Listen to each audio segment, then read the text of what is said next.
अच्छा जी। तो HTML हमारी पूरी कंप्लीट हो गई है, ठीक है। ऐसी कोई चीज़ उसमें रिमेनिंग वाली नहीं है, ठीक है। अगर कुछ रहता भी है तो आप उसको घर पे देख लेना, ठीक है। हो सकता है कुछ चीज़ें मैं आपको जानबूझ के नहीं पढ़ाऊंगा, ठीक है। मैं आपको बोलूंगा कि आप घर से उसको खुद से पढ़ के आना, ठीक है। सेल्फ लर्निंग इंपॉर्टेंट है आपकी फील्ड के अंदर, याद रखना। तो मैं आपको समझो काइंड ऑफ टास्क दूंगा कि भाई ये चीज़ मैंने नहीं पढ़ाई, ये काम करना है, उसको घर से पढ़ के आना, ठीक है। नेक्स्ट क्लास में आपका क्या होगा, इसका एग्जाम हो सकता है या आपका इसका कोई ना कोई टेस्ट हो सकता है, ठीक है। अच्छा, अभी आप लोगों ने शायद सुना होगा या पता नहीं देखा होगा, फेसबुक वगैरह पे आप लोग एक्टिव होते होंगे। सैलानी का पेज फॉलो किया हुआ है ना आप लोगों ने सबने। तो उस पर काफ़ी कोर्स वगैरह और अपडेट आ रही होती है, तो उसको देखा करें, ठीक है। जैसे उस दिन भाई मुझसे पूछ रहा था कि सर जो है ना फ्रीलांसिंग का हम सिखाएंगे। तो देखो फ्रीलांसिंग हमारे कोर्स का पार्ट ही नहीं है, कोर्स आउटलाइन में नहीं होता। अगर होगा तो ये कि फिर वो सारी चीज़ें एक्सटेंड हो जाएंगी जो हमारी कोर्स आउटलाइन के अंदर है। तो अब वैसे तो सैलानी फ्रीलांसिंग कोई कोर्स कराता नहीं है, ठीक है। लेकिन क्या होता है, उसकी छोटी छोटी वर्कशॉप्स होती हैं और जो है ना छोटे छोटे उसके जो है ना एक समझ लो एक क्लासेस होती हैं, ठीक है। आप लोग उसको जो है थोड़ा फॉलो करके रखना। तो उसमें जैसे ही वो आए आप लोग क्या करो, फ़ौरन उसमें अटेंड कर लो उसको। फॉर्म वॉर्म भरना होगा ज़्यादा से ज़्यादा, इससे ज़्यादा क्या होगा, चेक कर लेना लोकेशन वगैरह और उसको फिर आप उस हिसाब से अटेंड कर लेना, सही है। अभी शायद आप लोगों ने देखा होगा कि रिसेंटली इस आज आज रात में कोडिंग नाइट है। कितने लोगों को पता है ये बात? इसका मतलब आप लोग फॉलो कर रहे हैं, पेज पे देखा आप लोगों ने भी सबने। बाकी जो नहीं कर रहे हैं भाई इन चीज़ को देखो, ठीक है, आपको समझ में आएगा। और अभी नहीं कर रहे हो तो घर जाके फॉलो करना और इस चीज़ को देखना कोडिंग नाइट होता क्या है, क्योंकि ये आपकी भी होनी है, ठीक है। कोडिंग नाइट एक हैकाथॉन है। हैकाथॉन क्या होता है? प्रोग्रामर्स का एक कंपटीशन होता है, ठीक है। जैसे आपके एग्जाम होते हैं ना, फाइनल एग्जाम्स होते हैं, इसी तरह प्रोग्रामर के लिए क्या होता है, एक कंपटीशन होता है हैकाथॉन। और ये पाकिस्तान के अंदर नहीं है, ये ऑल ओवर द वर्ल्ड होता है, ठीक है। बहुत सारे मल्टीनेशनल कंपनीज हैं, गूगल है, फेसबुक है, अमेजोन है और इस तरह की बहुत सारी हैं, IBM है, ओरेकल है, बहुत सारी इस तरह की कंपनीज हैं जो कि हैकाथॉन्स करती हैं। अब हैकाथॉन्स करने के दो रीज़न होते हैं, ठीक है। एक जो कंपनी करती है, पहले मैं उसकी बताता हूँ। कंपनी जो करती है उसमें क्या होता है, उसकी होती है मार्केटिंग, ठीक है, कि भाई कंपनी का पता चल रहा है आपको कि भाई ये कंपनी है, इसने किया है हैकाथॉन। तो काफ़ी लोग आते हैं, वो अपना फेसबुक की इंगेजमेंट बढ़ाते हैं, इंस्टाग्राम पे फॉलोअर्स बढ़ाते हैं, ठीक है। तो सारी जो है ना नेटवर्किंग में। दूसरा आपको जो फ़ायदा होता है, जो हैकाथॉन में पार्टिसिपेट करते हैं, वो उनके लिए होती है नेटवर्किंग, ठीक है। क्या होती है? नेटवर्किंग, ठीक है। मैं मैं वर्चुअली यहाँ से बैठे बैठे काफ़ी जो है ना इस तरह की हैकाथॉन्स में पार्टिसिपेट करता हूँ, जो कि कहीं इंडिया में होते हैं तो कहीं अपना इंडोनेशिया में एक हुआ था लास्ट। इससे पहले जो मैंने हैकाथॉन किया था सिंगापुर में हुआ था, ठीक है। जीता नहीं जीता वो अलग कहानी है। जीत जीत के लिहाज से तो मैं जाता ही नहीं, सोचता ही नहीं हूँ कि भाई जीते नहीं जीते, क्योंकि भाई दुनिया के इतने सारे लोग हैं, जीतना इतना आसान तो है नहीं, टफ कंपटीशन होता है। और वो लोग जिन्होंने ये सारी सिस्टम बनाया है, तो अब आप उनसे कंपटीशन करो तो जीतना एक टफ चीज़ है। तो मैं कभी भी कंपटीशन में जो पार्टिसिपेट करता हूँ जीतने की नीयत से करता ही नहीं, ठीक है। जीते ना जीते वो तो अलग कहानी है, आपकी नेटवर्किंग बढ़ती है वहाँ पे। अब उसके थ्रू ये होता है कि आप वर्चुअली से क्या मुराद है, कि सिर्फ ऑनलाइन एक हैकाथॉन होता है, ठीक है। क्या होता है, टीम बनती है, सही है।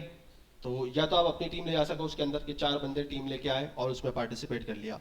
ऐसा नहीं है भाई आपके पास टीम नहीं है, आप सिंगल पार्टिसिपेट हो गए, तो वहां से जिसको कोई भी एक बंदा कम पड़ेगा वो आपको उठा लेगा कि चलो एक काम करो हमारी टीम में आ जाओ। वो आपका पोर्टफोलियो चेक करेगा, देखेगा भाई इसको काम आते नहीं आता, ऑब्वियस सी बात है, कोई आपको टीम में ले रहा है वो भी इस काम के अंदर, तो वो आपको चेक करेगा ना भाई इसको स्किल आते ही नहीं आते, और फिर वो आपको पार्टिसिपेट कर लेगा। तो मैंने भी एक इस तरह किया था, तो मेरी काफ़ी अच्छी लोगों से बातचीत हो गई थी। तो नेटवर्किंग होती है, ठीक है। इन लोगों से आपकी कम्युनिकेशन होती है जिनसे आप आज की ज़िंदगी में मिले ही नहीं हो, और ना आप जानते हो कहाँ रहते हैं, सही है ना। तो आपकी नेटवर्किंग से क्या होगा, आपको फ़ायदा होगा। पहला फ़ायदा, आपको जॉब मिल सकती है। मैंने आपको शायद लास्ट क्लास में ही बताया था कि मार्केट में सबसे ज़्यादा जॉब रेफरेंस बेस पे मिलती है, ठीक है। तो यहाँ पे क्या होगा, अगर वो बाहर किसी कंपनी में काम करता है तो वहाँ पे मुझे बोल सकता है कि यार मेरी कंपनी में वैकेंसी आई हुई है रिमोटली, तुम अप्लाई कर दो, सही है, या मैं तुम्हारी बात करता हूँ अगर तुम आना चाहते हो। तो ये फ़ायदा हुआ ना आपको एक। अब जो लोग, अब एक नॉर्मली बात है, एक पोस्ट अगर कोई लगाता है भाई मुझे माइंड स्टैक डेवलपर चाहिए, हज़ारों सीवियाँ आती हैं, हज़ारों, ठीक है। मैं एक पोस्ट लगा दूँ ना अगर कि मुझे चाहिए, तो 200 सीवियाँ मेरे पास पड़ी होती हैं, 200 सीवियाँ, 200 सीवियों में से फिल्टर आउट भी तो करना है मुझे कितनों को हायर करना है। और लिटरली खोल के भी शायद कोई देखता होगा कम, 10-15 खोल के देखते होंगे, उसमें से शायद जो है 2-4 को बुला के जो है इंटरव्यू लेके एक ना एक सेलेक्ट कर लेते होंगे। अब 200 तो कोई खोलेगा नहीं, सही है ना? ठीक है, तो अब मैं उन 200 सीवी से पहले पहले इंटरव्यू टेबल पे बैठा हूँ, या मैं उसको इंटरव्यू दे सकता हूँ। किस बेस पे? रेफरेंस बेस पे। तो रेफरेंस बहुत इंपॉर्टेंट है आपकी फील्ड में, और वो कैसे क्रिएट होगा? नेटवर्किंग से। जब आप लोगों से कम्युनिकेट करोगे, लोगों से बातचीत करोगे, ठीक है। उसका मैं आपको लिंक्डइन का तरीका तो मैं आपको इंशाल्लाह आने वाली क्लासेस के अंदर डिफाइन कर दूंगा कि लिंक्डइन पे किस तरह नेटवर्क क्रिएट होता है, ठीक है। और बहुत आसान है, कोई मुश्किल नहीं है, बहुत आसान है, ठीक है। अच्छा, एक तो आपको फायदा हो गया हैकाथॉन से नेटवर्किंग का। दूसरा, अगर आप जीतते हो तो उसमें कुछ ना कुछ प्राइज बॉन्ड होते हैं, और प्राइज बॉन्ड कोई छोटे मोटे नहीं होते। अच्छा, मैं ज़्यादातर पार्टिसिपेट करता हूँ हैकाथॉन्स में ब्लॉकचेन के। इनमेंट स्टैक वगैरह में नहीं करता, ये टेक्नोलॉजी पुरानी हो गई है, तो मज़ा नहीं आता मुझे इसमें काम करने का, ठीक है। तो ब्लॉकचेन एक नई टेक्नोलॉजी है, उस पर नई रिसर्च होती है, नया काम होता है, तो ज़्यादातर मैं उसमें पार्टिसिपेट करता हूँ। तो उसके हैकाथॉन तो होते ही बड़े हैं, मतलब उसके प्राइस बॉन्ड होते ही अच्छे खासे हैं। यानी कि मैं कहूँगा आपको तो उसमें $1 मिलियन भी मिल जाता है कभी, ठीक है। और उसमें 50,000 भी मिलते हैं प्राइस बॉन्ड। तो ये अब जीतने वाले पे भाई, मैं जीतूँ ना जीतूँ अलग कहानी है, लेकिन ये कि प्राइस बॉन्ड भी मिलता है, ठीक है। दो फायदे हो गए आपको पार्टिसिपेट करने के। ये मैं आपको बता रहा हूँ इंटरनेशनली। अभी आप उसके लिए प्रिपेयर नहीं हो, अभी तो आपको बहुत टाइम है उसके लिए। लेकिन सैलानी जो हैकाथॉन कराता है वो होते हैं आपके कॉम्पिटिशन्स, आपके आपस के अंदर एक, उसमें भी प्राइज बॉन्ड होता है, ठीक है। लास्ट टाइम लड़कियों में शायद हुआ था, तो उसमें तकरीबन $500 मिले थे जीतने वाले को, ठीक है। छोटी अमाउंट है, लेकिन $500 भी छोटी अमाउंट नहीं है एक नॉर्मल पर्सन के लिए, खासकर पाकिस्तान के अंदर तो, ठीक है। वैसे देखा जाए तो एक छोटी अमाउंट है एक हैकाथॉन के लिए। और शायद लड़कों में जो हुआ था उसको उम्रे का टिकट मिला था, हाँ उम्रे का टिकट मिला था, सही। नहीं, उम्रे का टिकट नहीं मिला था उसको, उम्रे के साथ साथ लीप हुआ था। लीप एक इवेंट होता है, सऊदीया में इवेंट होता है, जो कि अभी आएगा फरवरी मार्च के अंदर, ठीक है। तो उसको उसमें पार्टिसिपेट करवाया गया था, तो जहाँ से सैलानी की टीम गई थी तो वो उनके साथ गया था लीप के अंदर भी, वहां से उम्रा भी कराया था, क्योंकि सऊदीया जा रहा है तो उम्रा भी करके आ गया, ठीक है। तो ये क्या होता है, विनिंग वाले को मिलते हैं जो फर्स्ट आता है, सही है। अब यहाँ पे आपका क्या है, अभी लास्ट आज जो है ना रात को होगा, रात 9 से सुबह 9 तक 12 घंटे का जो है ना हैकाथॉन होता है। ये हैकाथॉन जो मैं आपको बता रहा हूँ 3-4 घंटे का होता भी नहीं है ये। मैंने जिन इंटरनेशनली पार्टिसिपेट किया है वो 3-3 दिन के भी होते हैं, और एक ऐसा किया था मैंने जिसमें वो पूरे 30 दिन का था, तो उसमें इतना बड़ा प्रोजेक्ट बनाना था, 30 दिन का हैकाथॉन था वो, ठीक है। तो मैं शायद दिखा दूँ, वो शायद था भी।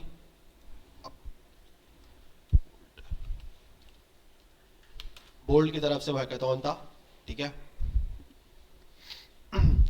काफ़ी बड़ा हैकाथॉन था ये, और 30 दिन का हैकाथॉन था, ठीक है। तो हमारी टीम तो बहुत दूर दूर थी इसके अंदर, क्योंकि लोग बहुत ज़्यादा थे इसके अंदर, लेकिन ये कि मज़ा आया था काफ़ी। इसमें ब्लॉकचेन और एआई के साथ मैं काम किया था, ठीक है, दोनों इसमें थी चीज़ें, ठीक है। इसमें पार्टिसिपेट, इसमें कितना था मैं भूल गया, अवार्ड कितना था, रिवॉर्ड इसका कितना था।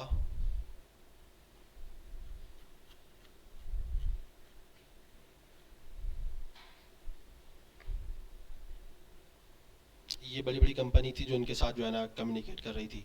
नेटलिफाई भी हम इसको देखेंगे, सुपर बीसी भी हमारे कोर्स का पार्ट है, AWS भी हम देखेंगे, एल्गोरेंट इस ब्लॉकचेन पे मैंने काम किया था, ठीक है। रेडिट के बारे में भी मैं आपको बताऊंगा। सेंट्री भी हमारे जो है ना कोर्स का पार्ट नहीं है, लेकिन आपको बता दूंगा।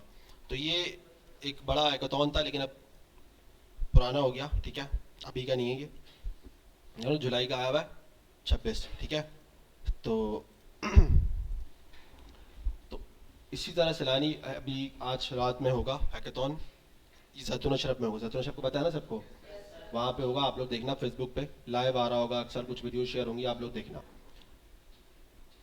मेरे हिसाब से अभी तक जो मुझे नज़र आया ग्रुप के अंदर तकरीबन 1000+ तो बच्चे हैं उसके अंदर, ठीक है। 1000 में से अगर मैं कहता हूँ चलो 1000 पूरे नहीं भी आते तो एटलीस्ट 700-800 बच्चा तो 100% होगा ही वहाँ पे, ठीक है।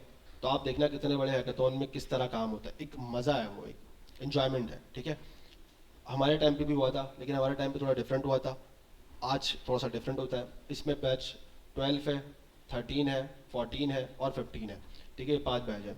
एक मेरा बैच है जो 15 है, उसका भी है, लेकिन उनका मिनी हैकाथॉन है।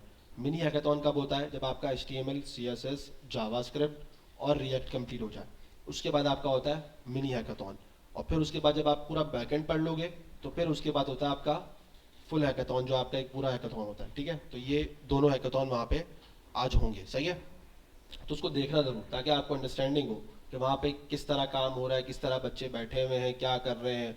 अलग ही मजबूआ मछली बाजार लगा हुआ था बिल्कुल, क्योंकि काम ही ऐसा होता है वो। ठीक है। अच्छा, यहाँ पे टीम वाला काम नहीं होता, यहाँ पे होता है सिंगल सिंगल वाला। भाई 12 घंटे में सिंगल एक प्रोडक्ट आपको दे देंगे कि भाई ये आपने बनानी है। सही है, क्लियर हो रही है बात? उसको देखना ज़रूर, आपको एक आइडिया होगा कि हैकाथॉन होता कैसे। सही है, सिंपल। आप लोगों ने शायद, कुछ लोगों ने पहले देखा होगा, कुछ लोगों ने नहीं देखा होगा। और अगर नहीं भी देखा तो एक काम करना, यूट्यूब पर जाके इंटरनेशनल ज़रा हैकाथॉन्स देखना, वहाँ पे कैसे होते हैं। वर्चुअल वाले नहीं बोल रहा मैं, एक होते हैं वर्चुअल और एक होते हैं अटेंड करने वाले वहाँ पे। सही है। मेरा भी प्लान था यहाँ पे तकरीबन 13 से 17 तारीख तक दुबई में जा रहा था मैं, तो वहाँ पे भी एक हैकाथॉन था, मुझे वहाँ पार्टिसिपेट करना था और मैंने कर भी लिया था, टिकट भी बाय कर लिया था वहाँ का। लेकिन मसला ये हुआ, मेरा वीज़ा रिजेक्ट हो गया यहाँ पे।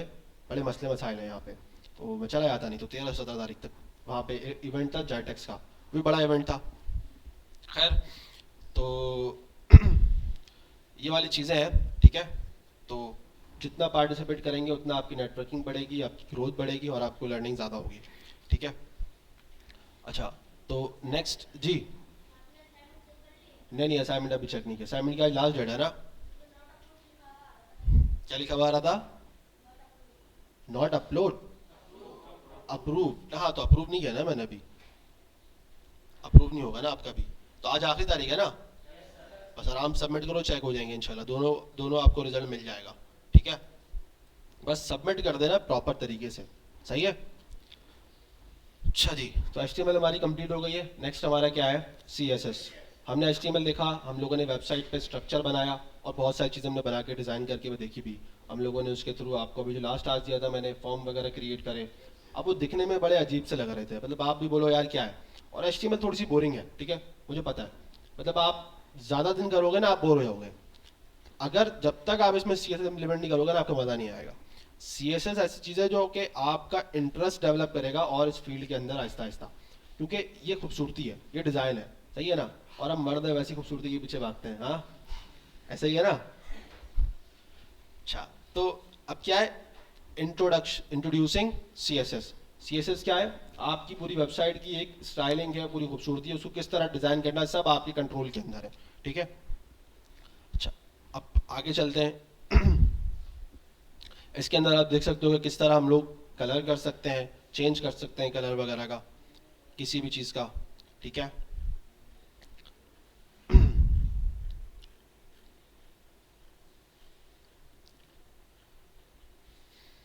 अच्छा, अब चीज़ समझने वाली ये, हमारे पास CSS लिखने के 3 टेक्निक्स हैं। कितनी? 3। एक है हमारे पास एक्सटर्नल, ठीक है, इंटरनल, और तीसरी हमारे पास आती है इनलाइन CSS। इनलाइन CSS, ठीक है। कितनी आती हैं? 3। एक्सटर्नल, इंटरनल और इनलाइन। ठीक है, ये तीनों चीज़ है, तो हम तीनों में देखेंगे। ठीक है, और तीनों में से हम सिर्फ एक पे ही काम करेंगे, वो होगी एक्सटर्नल। उसका रीज़न भी मैं आपको बताऊंगा। ठीक है, मैं यहाँ पे आता हूँ, ठीक है, और सिंपल सा एक H1 लिखूंगा। ठीक है, और उसमें लिख दूंगा हेलो।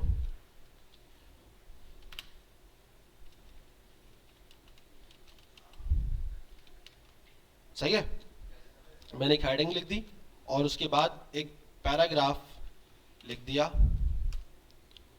और उस पैराग्राफ में मैंने लिख दिया एक सिंपल सा डमी टेक्स्ट। ठीक है, अब मैं इसको गो लाइव करूंगा, यहाँ पे आऊंगा तो एक बिल्कुल सिंपल सा आपको टेक्स्ट नजर आ रहा है। ऐसा ही है भाई? ठीक है, ये आप लोग करते आ रहे थे, पहले ऐसे ही कर रहे थे ना। लेकिन अब आप CSS में इम्प्लीमेंट करोगे, अब आप इसको करोगे थोड़ा सा अच्छा खूबसूरत सा डिज़ाइन बनाओगे इसको। ठीक है, अब हम कैसे करेंगे? मैंने आपको बताया हमारे पास 3 तरह के तरीके हैं। पहले मैं आपको बताऊंगा एक्सटर्नल। एक्सटर्नल के लिए क्या करना पड़ेगा? आपको एक फाइल क्रिएट करनी पड़ेगी। यहाँ पे जब न्यू फाइल पे आप जाओगे, जैसे index.html लिखते हो, वहीं पे क्लिक करके आप लिखोगे style dot CSS। Style keyword लिखना कोई कंपलसरी नहीं है, आप अपना नाम भी लिख सकते हो, आपने जैसे इंडेक्स लिखा है index.css भी लिख सकते हो। लेकिन जब आप इसको डिप्लॉय कर रहे होते हो तो इसको स्टाइल डॉट CSS करना बड़ा इंपॉर्टेंट होता है एक फाइल का। ठीक है, उसके पीछे के रीज़न भी होते हैं, मैं आपको बताऊंगा। ये बात समझ में आ गई? स्टाइल डॉट CSS मैंने बना लिया, अभी CSS मैंने कोई लिखी नहीं है। ठीक है, अब मैं आता हूँ यहाँ पे, अब मैं करूँगा इसको कनेक्ट, क्योंकि जब मैंने CSS की फाइल बना दी है तो मुझे इसको कनेक्ट भी करना पड़ेगा। अभी तो ये अलग अलग है ना। अगर मैं इसमें कोई स्टाइलिंग करता भी हूँ, जैसे मैं कहता हूँ कि यार मुझे H1 का कलर करना है ग्रीन, तो अभी मैं अगर करता हूँ तो क्या होगा, कलर इंप्लीमेंट नहीं हो पाएगा क्योंकि ये अभी कनेक्ट नहीं है। सही है, तो मुझे इसको करना पड़ेगा कनेक्ट। तो उसके लिए क्या करना है, हेड के टैग के अंदर, सही है, एक लिंक का टैग चाहिए मुझे। किसका, लिंक। लिंक का मतलब क्या होता है, लिंक कर रहा है, कनेक्ट कर रहा है, सही है, कनेक्ट कर रहा है। अच्छा, ये जो आपके पास लिखा हुआ आ रहा है रिलेशन, रिलेशन किससे हो रहा है, स्टाइल शीट से। अगर ये चेंज हो जाएगा, इसका आप हटा दोगे तो ये CSS काम नहीं करेगी, आपको बता रहा हूं, ठीक है, याद रखना। तो ये चीज डिफाइन करना इंपॉर्टेंट है। अब आप इसको डायरेक्ट खुद से लिखो, यानी कि मैं आऊं यहां पे और यहां पे लिखूं लिंक, ठीक है, मतलब मैं अपना टैग बना रहा हूं ना, समझो, अभी खुद से डिजाइन कर रहा हूं, और फिर यहां पे आके खुद से लिखूं, सही है।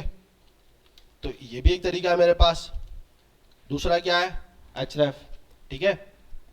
एक तरीका आपके पास ये लिखने को हो गया डायरेक्ट, और एक आप एंटर कर दो तो डायरेक्ट ऑटोमेटिकली ये चीज आ जाती है, सही है। दोनों तरीके आपके पास मौजूद है। अच्छा, अब ये जो href है इसका तो आपको पता ही है, ये आप लोगों ने ऑलरेडी देखा हुआ है। एंकर टैग के अंदर यूज करते थे हम लोग इसको, बिल्कुल वैसे यूज करेंगे लिंक करने के लिए। डॉट स्लैश क्या आ गया, स्टाइल डॉट CSS, मैंने कर दिया इस पर क्लिक, अब ये हो गया लिंक, ठीक है। अब ये इससे क्या कर रहा है, कम्युनिकेट करेगा, ठीक है। अच्छा, अब हम आगे चलते हैं इसके अंदर, सही है।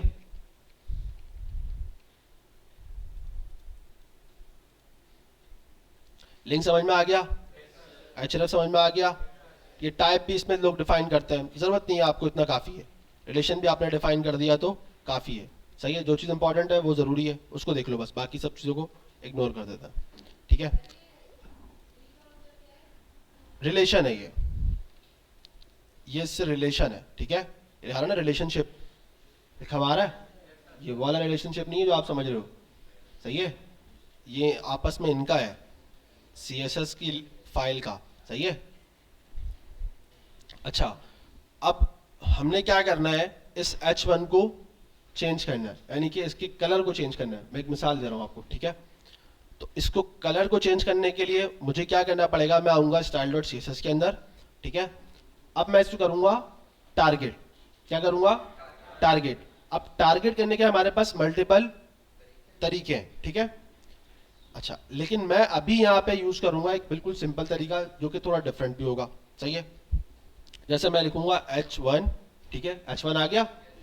अच्छा, फिर आप क्या लगाओगे, ब्रैकेट, कर्ली ब्रैकेट्स, ठीक है। और इसके अंदर आप लिखोगे उसकी स्टाइलिंग, कि इसमें कौन सी स्टाइलिंग करनी है, कौन सी नहीं करनी। समझ में आ रही है बात। अच्छा, अब मुझे क्या करना है, इसका कलर चेंज करना है, यानी कि अभी यहाँ पे कलर कौन सा है हमारे पास, ब्लैक है ना। तो मुझे इसका कलर चेंज करना है, ब्लैक से ग्रीन करना है। एक मिसाल दे रहा हूं मैं आपको। तो मैं क्या करूंगा, यहां पे आऊंगा, ठीक है। मैं सिर्फ सिंपल एक लिखूंगा प्रॉपर्टी कलर, सही है, आ रहा है। कलर पे मैंने एंटर किया, अब ये मुझसे पूछ रहा है कौन सा कलर चाहिए, मैंने उसको बोला भाई मुझे चाहिए ग्रीन, या मैं ग्रीन येलो कर लेता हूं, ठीक है, ये ग्रीन येलो, सही है, सेलेक्ट हो गया। अब मैं यहाँ पे आऊंगा, देखो उसका कलर चेंज हो गया, सही है। क्लियर हो गई बात, कैसे चेंज हुआ है, इस कलर से जी। बैकग्राउंड के कलर पे भी बिल्कुल आते हैं, अभी हम उसके लिए आप थोड़ा सा वेट करो, पहले आप इसको समझ लो अभी, सही है। ये चीज समझ में आ गई, कैसे क्या कलर चेंज किया हमने, H1 को टारगेट किया और कलर ग्रीन कर दिया या येलो कर दिया। अच्छा, अब यहाँ पे मैं अगर इस पर क्लिक करता हूँ तो मेरे पास ये पूरा एक फॉर्मेट देता है, RGB फॉर्मेट। अब RGB फॉर्मेट क्या, हम इसको थोड़ा आगे चल के देखेंगे, ठीक है। अभी सिर्फ इसको समझ लो कि आपके पास यहाँ पे एक्सिस है, आप इसको अपने हिसाब से चेंज कर सकते हो, कौन सा कलर आपको डिफाइन करना है, ठीक है। जैसे मैंने इसको कर दिया पर्पल कलर कर दूं वैसे मैं इसको, ठीक है। थोड़ा डार्क कर देता हूँ, ये लाइट कर देता हूँ, ठीक है, कुछ इस तरह का कर देता हूँ, सही है।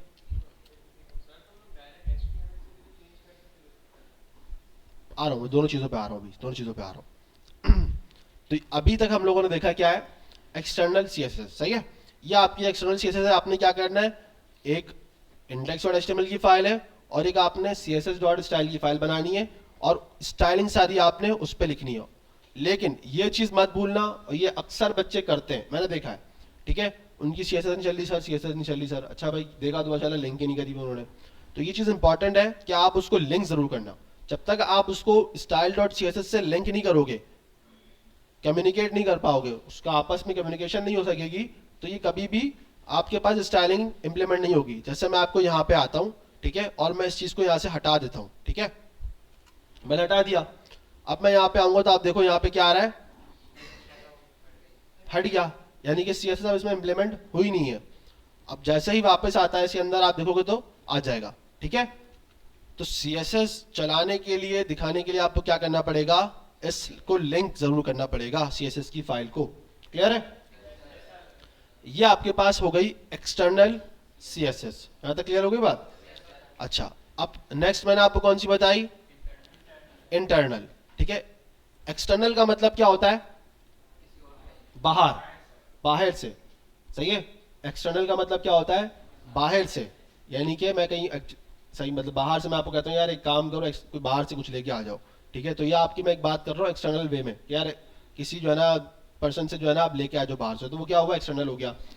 अब मैं आपको कहता हूँ कि यार वो पीछे बच्चा बैठा है, उससे कोई सामान ले आओ, सही है। तो ये क्लास के अंदर की बात हो रही है, तो ये क्या हो गया, इंटरनल। इंटरनल क्या होता है, इनसाइड, यानी कि अंदर के हिस्से से जो चीज होती है, ठीक है।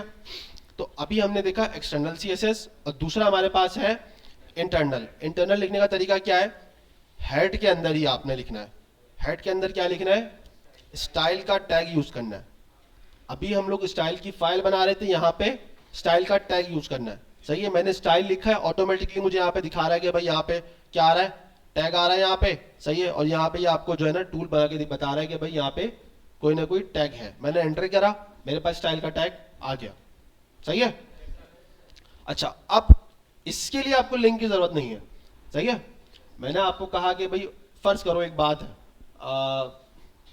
बाहर से आपने पानी लेना है, तो आप क्या करोगे, यहां से एक पाइप भेजोगे, सही है, वहां उसको जो है ना मोटर में डालोगे या कहीं से भी कनेक्ट करोगे, वहां से पानी लोगे, ठीक है। तो कोई ना कोई वे होगा आपका पानी लेने के लिए, बात समझ में आ रही है। लेकिन जब आपको यहां अंदर से पानी निकालना है, तो आपको पाइप पाइप डाल के मोटर तो नहीं डालोगे पूरी, सही है। तो अब हमें जब सीएसएस से कम्युनिकेट करना पड़ रहा था एक्सटर्नल के लिए, तो हमें क्या करना पड़ रहा था, उससे लिंक बनाना पड़ रहा था, कनेक्ट करना पड़ रहा था। लेकिन अब जब हम इन हाउस बात कर रहे हैं, यानी कि इंटरनल, तो हमें कोई लिंक की जरूरत ही नहीं है। हमें पता है कि यार यहां से जब मैं ले रहा हूं पानी, मुझे क्या जरूरत है यहाँ पे जो है ना मोटर लगाने की, जो है ना बड़ा पाइप डालने की, बात समझ में आ रही है। तो अब ये हमारा क्या है, इंटरनल। अब सेम, बिल्कुल सेम वर्किंग करूंगा मैं, इसको कॉपी करूंगा, ठीक है, और ला के यहाँ पे पेस्ट कर दूंगा। बिल्कुल सेम वर्किंग है, कोई डिफरेंस नहीं है, सही है। चाहे आप एक्सटर्नल लिखो या इंटरनल लिखो, मैं यहाँ पे आऊंगा तो आप देखोगे बिल्कुल अभी भी सेम कलर चल रहा है। हालांकि देखो तो अब मैंने लिंक को बंद किया हुआ है, तो ये किसकी वजह से हो रहा है, स्टाइल की वजह से हो रहा है। क्लियर हो गई बात? तो दो तरीके हम लोगों ने देख लिए, कौन से, एक्सटर्नल और इंटरनल। तीसरा तरीका होता है इसका इनलाइन, ठीक है। अब मैं इसको भी कमेंट कर देता हूं, मैंने इसको भी कमेंट कर दिया, ठीक है। यह भी अब ये नहीं चल रहा होगा, नहीं चल रहा ना, कुछ भी इंप्लीमेंट नहीं हुआ हुआ। अच्छा जी, अब आते हैं हम यहाँ पे, इनलाइन सीएसएस लिखी जाती है यहां से, ठीक है। मैं यहां से स्पेस दूंगा और लिखूंगा स्टाइल, ठीक है। स्टाइल आ गया, ये क्या है आपके पास, एट्रीब्यूट है ना, स्टाइल एट्रीब्यूट है ना आपके पास। मैंने इस पर एंटर करा, अब ये इसने मुझे ऑटोमेटिकली जब स्टाइल हिट हुआ तो ये मुझे बता रहा है कि आपको कौन सी स्टाइलिंग चाहिए। जैसे मैंने कहा भाई मुझे चाहिए कलर, अच्छा जी कलर कर लेते हैं। अब कलर आपको कौन सा चाहिए, जैसे भाई मैंने पहले कौन सा इस्तेमाल किया था, ग्रीन, मैं ग्रीन ही कर लेता हूं। मैंने एंटर करा, ग्रीन आ गया, सही है। तो ये आपके पास है इनलाइन सीएसएस। अच्छा, अब इनलाइन सीएसएस आपके पास आ रही है, ठीक है। अब मुझे इसके आगे एक और सीएसएस लगा सकता हूं मैं, ठीक है। इसमें लिखने का तरीका कैसे है, मैं इसके आगे कुछ ना कुछ कंटिन्यू कर दूं, जैसे मैं इसकी कुछ विड्थ बढ़ा दूं, ठीक है। अब ये तरीके क्या है, इसको मैं आपको थोड़ी देर बाद समझाता हूं, लेकिन अभी फिलहाल इतना समझ लो। ये कितने तरीके हो गए हमारे पास, तीन तरीके, एक्सटर्नल, इंटरनल और इनलाइन सीएसएस, ठीक है। अब आपका सवाल था, किसका सवाल था जी, आपका सवाल क्या था, HTML से, यानी कि आप इसी की बात कर रहे थे ना, इनलाइन की बात कर रहे थे। अब देखो करने के तरीके तो बहुत सारे हैं, ठीक है। आप बोलोगे मैं सर इनलाइन से करना चाहता हूँ, कर सकते हो, बिल्कुल कर सकते हो। आप बोलोगे सर मैं इंटरनल करना चाहता हूँ, बिल्कुल कर सकते हो। आप बोलो सर मैं एक्सटर्नल करना चाहता हूँ, आप वो भी कर सकते हो, ठीक है। आपके पास तीनों ऑप्शन मौजूद है और इसमें कोई ऐसी कोई मतलब सही गलत वाली बात नहीं है कि यार आप ये करोगे तो गलत है, ये करोगे तो गुनाह मिलेगा नहीं मिलेगा, ऐसा नहीं है, ठीक है। बिल्कुल क्लियर है, आप तीनों वे इस्तेमाल कर सकते हो। लेकिन अब इंडस्ट्री का जो ट्रेंड है या जो वो एक पाथ फॉलो करता है, सही है, वो समझना है। अब उसके पीछे रीजन भी है। अभी तक मैंने आपको एक छोटी सी लिख के दिखा दी, इसमें सिर्फ मैंने कलर चेंज करा है, ऐसा ही है ना। अभी जब मैं इसमें और सीएसएस डालना चाहूंगा तो ये लेंथ बढ़ाता जाएगा, ठीक है। यानी कि मैं इसमें और सीएसएस डालूंगा तो ये क्या करेगा, इसको लेंथ बढ़ा देगा। जैसे मैं एक बात करता हूँ, मैंने आपको अभी बोला कि मैं इसकी विड्थ चेंज कर देता हूँ, ठीक है भाई। विड्थ डाल दी मैंने इसकी भाई 100 px। अभी इसको समझना नहीं है, बस इसको देखने आ रहा है आपने कहा क्या रहा है, बस छोड़ दो।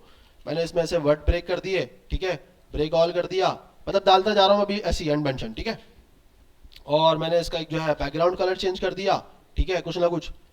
उसके बाद मैंने इसमें कुछ जो है अपना हाइट बढ़ा दी इसकी, ठीक है। मैंने इसमें फॉन्ट लगा दिया, ठीक है। तो अब देखो ये चीज बढ़ती जा रही है और मैं इसमें और भी लगाना चाहता हूँ। मैं इसमें बोल दूंगा कि अच्छा भाई वर्ड स्पेस हो गया, जा रहा हूँ भाई लेटर स्पेस भी आ जाए, ठीक है। ये भी आ गया भाई, ठीक है भाई। अच्छा भाई ये भी हो गया। अब मैं चाह रहा हूँ कि भाई इसके अंदर ट्रांजिशन भी आ जाए, ट्रांजिशन भी आ गई।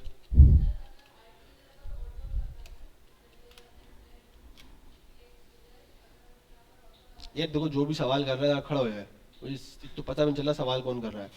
जी हाँ बिल्कुल ऑटो लगा सकते हैं, बिल्कुल लगा सकते हैं। अभी इस चीज़ पे आएंगे, टेंशन नहीं लो। अभी आप अपनी साइकिल को ज़्यादा स्पीड नहीं बढ़ाओ, साथ साथ लेके चलो। आगे जाओगे एक्सीडेंट कर जाओगे, ठीक है। तो पीछे पीछे चलो। जब मैं आपको बोलूंगा कि हाँ भाई अब आप अपनी साइकिल लेके आगे निकल जाओ, तब आप निकलना, ठीक है। अभी अभी सिर्फ फॉलो करो आहिस्ता आहिस्ता, मैं आपको सारी चीज़ें एक लाइन बाय लाइन एक्सप्लेन करूंगा। अभी मैं इस बंदे का जवाब दे रहा हूँ, ठीक है। आपका नाम क्या है? जी फाइक फाइक भाई के जवाब दे रहे हैं भाई। इन्होंने बोला कि आप स्टाइल के अंदर यानी कि इन लाइन स्टाइल आप क्यों नहीं लिख सकते। तो मैंने आपको बोला कि बिल्कुल लिख सकते हो, उसमें कोई मसला नहीं है।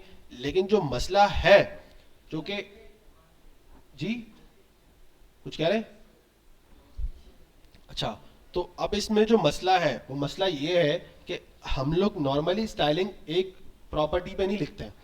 ये मैं आपको अभी सिर्फ एक एग्जांपल दिखाई है मैंने। जब आप स्टाइलिंग या जब आप वाकई में कुछ बनाने जाओगे ना तो आप देखोगे कि एक एक स्टाइल के लिए 10-10 12-12 लाइनें लगती हैं, ठीक है, स्टाइलिंग के लिए।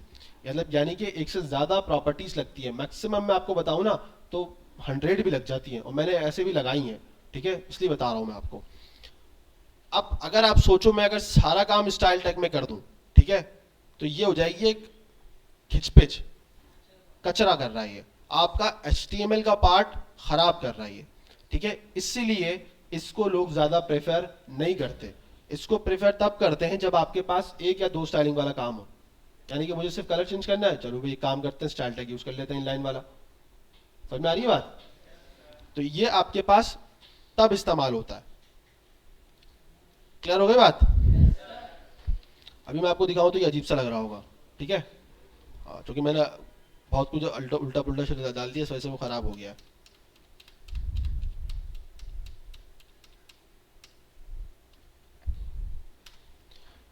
तो ये हो गया आपका जवाब, ठीक है।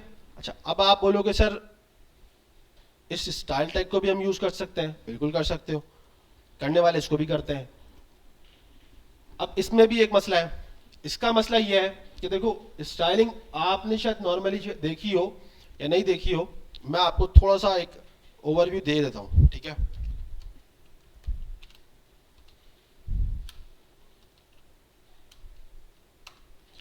मेरे पास कोई प्रोजेक्ट हो मैं शायद उसमें से आपको दिखा दूं, ठीक है, जिसमें हमने स्टाइलिंग करी भी हो, ज्यादा जिसमें हो।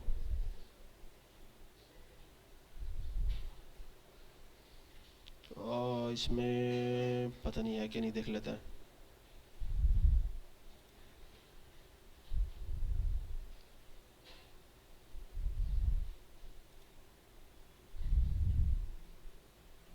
नहीं इसमें नहीं है।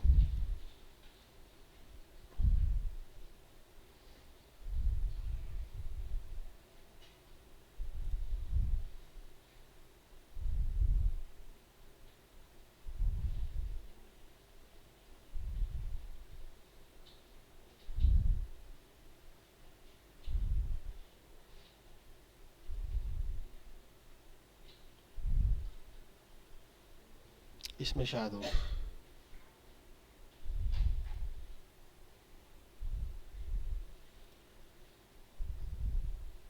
अच्छा, ये CSS है लेकिन थोड़ी सी डिफरेंट है, ठीक है। इसको हम बाद में देखेंगे, लेकिन मैं आपको अभी दिखाना चाह रहा हूँ, ठीक है। अच्छा, इस लाइन में कम है, इसमें शायद ज़्यादा हो, इसमें भी कम है, ये खाली पड़ा हुआ है। ये देखो, ये देख रहे हो लाइन कहाँ से स्टार्ट हो रही है और 130 तक जा रही है, ये भी कम है, आपको बता रहा हूँ ये भी कम है। इसमें हमने बेसिकली डिवाइड किया हुआ है CSS को, नहीं तो ये इससे ज़्यादा ही होती है, ठीक है। तो अभी अज्यूम करो आप कि यार ये तकरीबन भी 500-600 लाइनों के ऊपर चली जाती है, ये इससे ज़्यादा ही जाती है, ठीक है। डिज़ाइन पर डिपेंड करता है आप डिज़ाइन क्या बना रहे हो, ठीक है। तो अब अगर मैं उसको यहाँ लिखता हूँ ना, सब सारी स्टाइलिंग को, तो ये भी कचरा है, क्योंकि मुझे इसको, अगर ये सेपरेट रहेगा ना, मेरे लिए आसानी होगी इसको फाइंडिंग करने में, चीज़ों को हैंडल करने में। जब मेरे पास HTML और CSS एक साथ यहाँ पे लिख दी जाएगी तो मुझे परेशानी हो जाएगी यहाँ पे, क्योंकि मेरे पास यहाँ पे भी ये 2-4 लाइनों का काम तो नहीं होने वाला ना, ये भी तो ठीक ठाक होगा, सही है। तो अब ये ज़्यादा है तो इसका मतलब ये कि स्टाइलिंग भी ज़्यादा होगी, तो वो कचरा कर देगा। तो कभी भी लोग इंटरनल CSS और इनलाइन CSS प्रेफर नहीं करते। ज़्यादातर लोगों की अप्रोच यही होती है कि वो स्टाइल की अलग फाइल बनाए, एक्सटर्नल फाइल पे काम करें। जो मैंने अभी आपको प्रोजेक्ट दिखा रहा था यहाँ पे, तो आप देखो यहाँ पे सबकी अलग अलग बनी हुई है। अगर मैं इन सबको एक ही जगह कर दूंगा ना, तो ये भी कचरा हो जाएगा। ये भी टेक्निक होती है कि आप एक पेज की एक जगह CSS रखो, नेक्स्ट पेज बना रहे हो उसकी CSS उसके नेक्स्ट पेज पर रखो, यानी कि एक दूसरी CSS की फाइल बना लो। वो हम आगे चल के देखेंगे, थोड़ा सा आगे चल के, कि किस तरह काम होता है, ठीक है। यहाँ तक क्लियर है? ठीक है। तो अब आपको ये चीज़ समझ में आ गई, इंटरनल CSS और एक्सटर्नल और इनलाइन, ठीक है। अच्छा, अब अभी तक हम लोगों ने जो काम किया, हमने इसके ऊपर जो स्टाइलिंग दी H1 के ऊपर, ठीक है। मैं इसको हटा देता हूँ थोड़ी देर के लिए, ठीक है।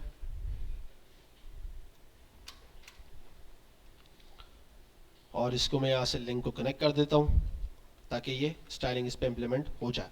तो ये आ रहा है ना ये। अभी तक हम लोगों ने जो काम किया, हम लोगों ने कैसे किया है, हम लोगों ने H1 को टारगेट किया और कलर आ गया, ऐसा ही हुआ है ना। अब प्रॉब्लम है यहाँ पे, प्रॉब्लम क्या है, मेरे पास अभी तक एक H1 है, एक है ना।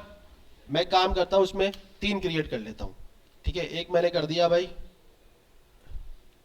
फरीद, एक मैंने कर दिया अली, और एक कर दिया एहसन कर लेता हूँ, चलो सही है।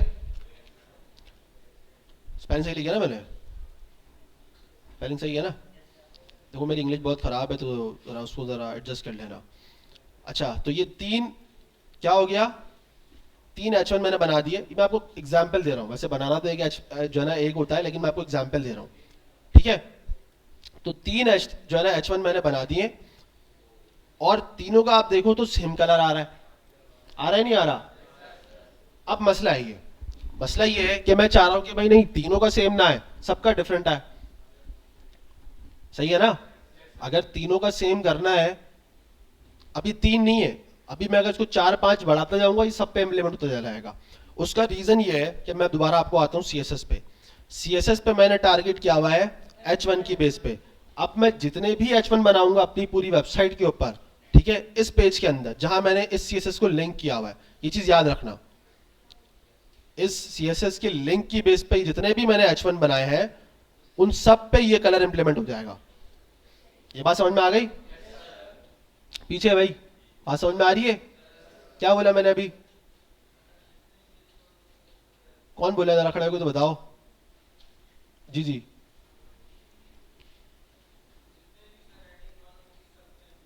हाँ, जितना भी आप H1 यूज करोगे उन सब पे क्या होगा, ये कलर इंप्लीमेंट हो जाएगा।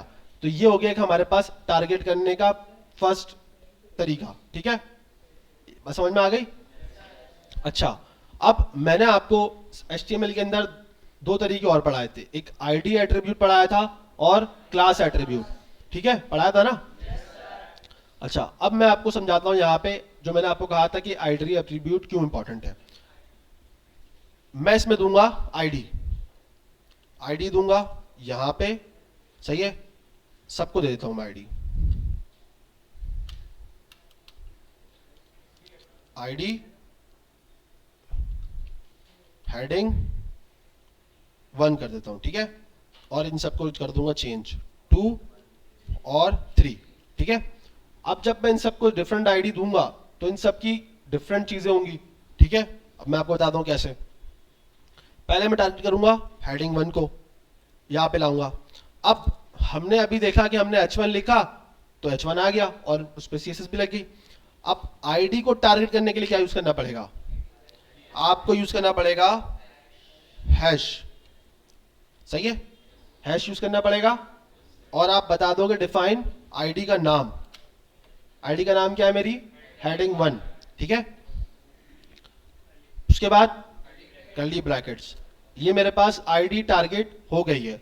मैं दोबारा इसी पे यही काम करूंगा कि सिर्फ इसका क्या करूंगा, कलर चेंज कर दूंगा। कलर कैसे चेंज करूंगा? मैं से कर दूंगा कलर रेड कर देता हूं, ठीक है। ये रेड बड़ा खतरनाक है तो उसको थोड़ा सा जो है सेट कर देते हैं, ठीक है। अब जैसे मैं यहां पे आऊंगा, अच्छा अब एक चीज देखने वाली है और समझने वाली है। H1 पे कलर भी लगा हुआ है और मैंने आईडी पे भी कलर लगाया हुआ है, लेकिन ये पहला कलर प्रायोरिटी किसको दे रहा है? आईडी को। तो इसका मतलब ये है कि आपके पास जितनी भी स्टाइलिंग किसी भी वेज में लगी हो, अगर आप आईडी के थ्रू कोई स्टाइलिंग देते हो तो वो उस पर ओवरलैप हो जाएगी, क्योंकि आईडी को फर्स्ट प्रायोरिटी दी जाती है कंपेयर क्लासेस और सेलेक्टर्स के। बात समझ में आ गई? सबको आ गई? पीछे आपको आ गई बात समझ में? लास्ट बिल्कुल बैठे हुए जी, समझ में आ गई बात? प्रैक्टिस कर रहे हैं। और आपके आगे वाले ये क्लास के हैं, आपको समझ में आ रही है? वो तो सर उठा के देख भी नहीं रहे। जी जी आपको बुला रहा हूं जी, आ रही है समझ में बात?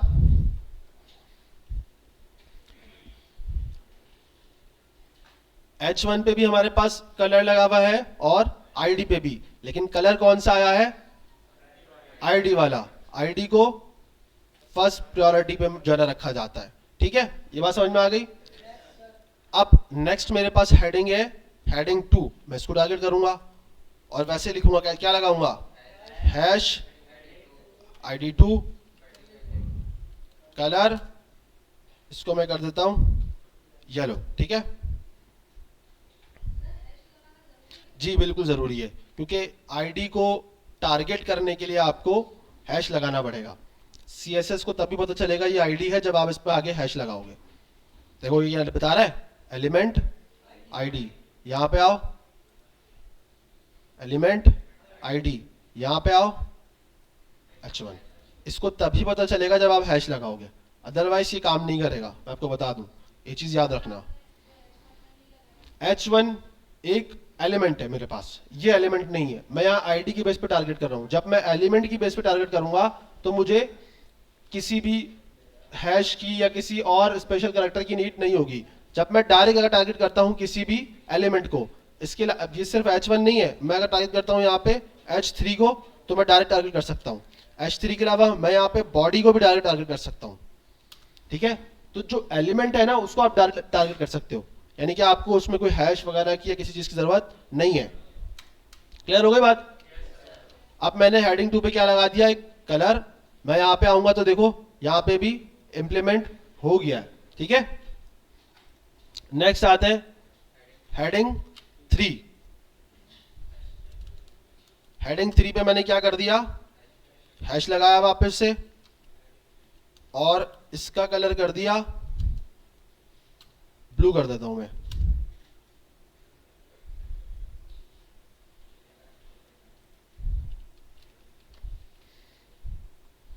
सही है भाई? आईडी की बेस पे मैंने तीनों के कलर डिफरेंट कर दिए।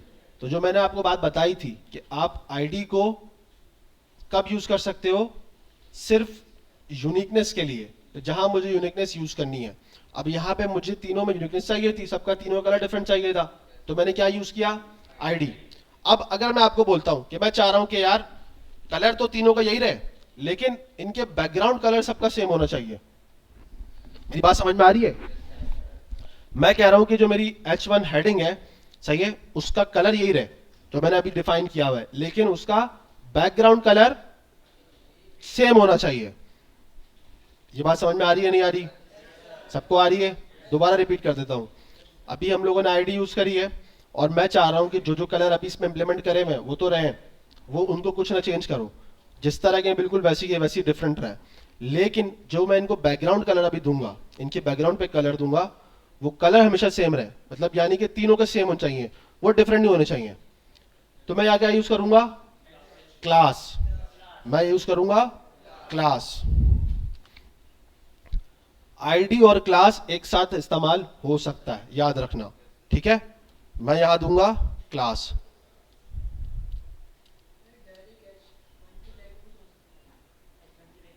बताता हूं, मैंने टारगेट किया, ठीक है।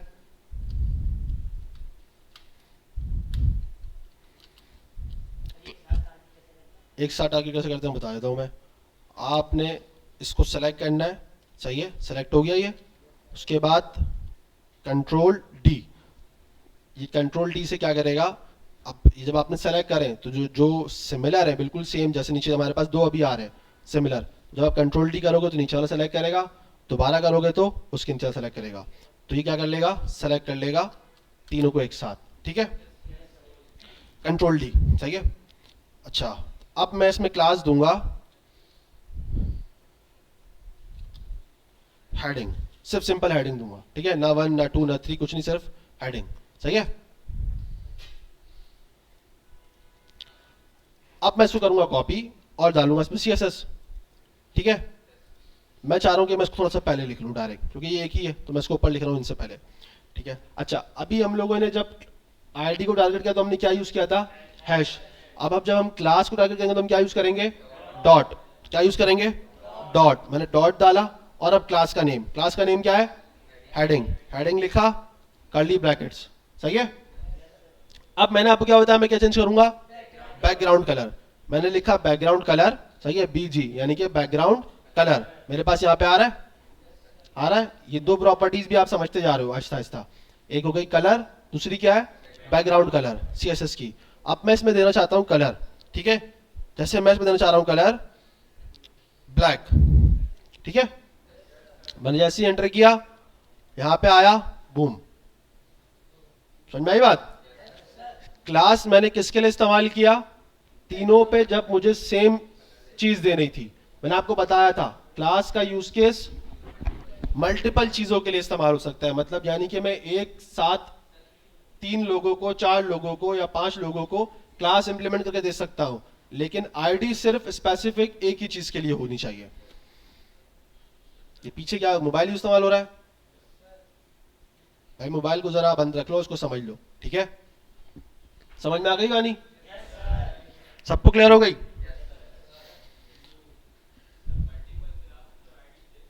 मल्टीपल क्लासेस भी दे सकते हो आप, बिल्कुल दे सकते हो, आईडी सिर्फ एक होगी, आईडी सिर्फ एक होगी। मल्टीपल क्लासेस दे सकते हो लेकिन आईडी सिर्फ एक होगी। यानी कि मुझे अगर इसमें एक और क्लास ऐड करनी है तो मैं इसमें जाके स्पेस दूंगा और एक और क्लास ऐड कर दूंगा, ठीक है। अब जैसे मैं यहाँ क्लास देता हूँ, सिर्फ इसको देनी है मुझे क्लास, बाकी किसी को नहीं देनी, ठीक है। मैंने इसको दे दिया एक क्लास का नाम रख दिया, क्लास का नाम क्या रखे हम लोग, जैसे मैं इसको देता हूँ बॉर्डर, ठीक है। मैं आपको एक्सप्लेन करने के लिए बता रहा हूँ, ठीक है। ये बॉर्डर क्या है, क्लास का नाम हो गया। जब आपने क्लास में रखा तो आपने क्लास के अंदर रख दिया। मैं यहाँ पे आता हूँ और मैं लिखूंगा डॉट बॉर्डर, जो कि क्लास है, ठीक है। मैं उसको दे दूंगा बॉर्डर। अभी आपने समझना नहीं बॉर्डर कैसे आ रहा है, इसको छोड़ दो अभी, ठीक है। मैं आपको इसको एक्सप्लेन करूंगा आगे चल के, लेकिन अभी आपको सिर्फ बता रहा हूं मैं, ठीक है। ब्लैक ऑटो ही है तो मैं ब्लैक नहीं दूंगा, मैं इसको रेड दे देता हूं। अब देखो यहाँ पे हल्का सा बॉर्डर आ रहा है, सही है। तो यानी कि आप क्या कर सकते हो, एक क्लास के अंदर मल्टीपल क्लास इसमें जो है ना लगा सकते हो, कोई मसला नहीं है, ठीक है। अब मैंने यहां लगा दिया। अब मैं चाह रहा हूं कि यार यही सेम चीज बॉर्डर मेरे पास इस वाली पैरा टैग में आ जाए, तो मुझे कुछ नहीं करना, क्लास के अंदर जाके इसको बस कॉपी पेस्ट मार देना है। अब वो पैरा में भी आ गया। यानी कि डिफरेंट क्लासेस को डिफरेंट पर्पस के लिए इस्तेमाल किया जा सकता है जी। लिंक कैसे हुए, ये लिंक हुए हैं इस टैग से, नजर आ रहा है? यहां पे मैंने फाइल को लिंक किया है href के अंदर, इसकी बेस पे लिंक हुए हैं ये। क्लियर है? ये बात समझ में आ गई? ये वाली बॉर्डर वाली बात मैंने क्या किया है, एक क्लास हेडिंग तो दे दी है जिसकी स्टाइलिंग सबकी सेम है, ठीक है। एक क्लास मैंने और ऐड कर दी बॉर्डर, जिसको मैंने बना दिया। अब मुझे जहां बॉर्डर देने में वहां पे डिफाइन कर दूंगा उसको। जैसे यहां पे अभी आपके पास रेड बॉर्डर आ रहा है, इसी तरह आपके पास पैरा में भी आ रहा है, सही है। तो डिफरेंट क्लासेस को डिफरेंट डिफरेंट जगहों पे डिफरेंट स्टाइलिंग के लिए इस्तेमाल किया जा सकता है, ठीक है। समझ में आई बात? अगर ये चीज नहीं भी समझ में आई तो छोड़ दो, आगे चल के आहिस्ता आहिस्ता प्रैक्टिस में समझ में आ जाएगी। क्लियर हो गई कहानी? आगे चले। तो आपको समझ में आ गया आईडी एट्रीब्यूट, क्लास एट्रीब्यूट का जो रीजन मैंने आपको बताया था कि सीएसएस में ज्यादा अच्छा क्लियर होगा। अब आई होप आपको ये चीज क्लियर हो गई होगी कि आईडी और क्लास किस तरह इंप्लीमेंट हो रही है और कितने तरीके से हो रही है। क्लास को हम मल्टीपल जगहों पे इस्तेमाल कर रहे हैं, लेकिन आईडी क्या है हमारी, स्पेसिफिक है, एक जगह पे एक ही बार।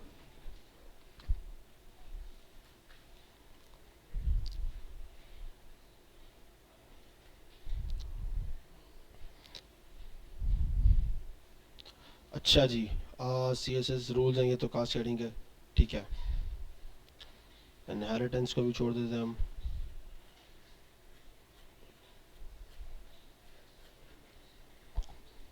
अभी हम चैप्टर 11 स्टार्ट कर चुके हैं ऑलरेडी, हमने कलर्स देख लिया है।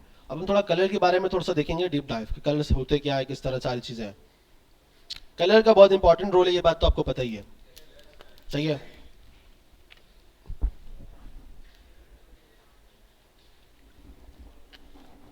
अभी मैं आपको कुछ कुछ डिजाइन दिखाता हूँ, ठीक है।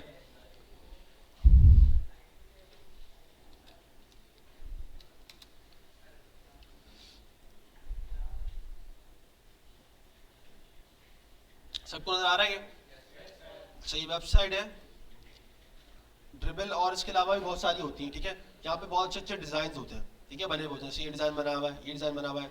आपको करना ही है, जब आप लोग सीएसएस पे काम करना स्टार्ट करो तो इन्हीं डिजाइन को कॉपी करके पेस्टिंग करके जो है ना प्रैक्टिस करनी है। क्योंकि आप अगर पुराने छोटी मोटी चीजें बनाओगे तो मजा नहीं आएगा।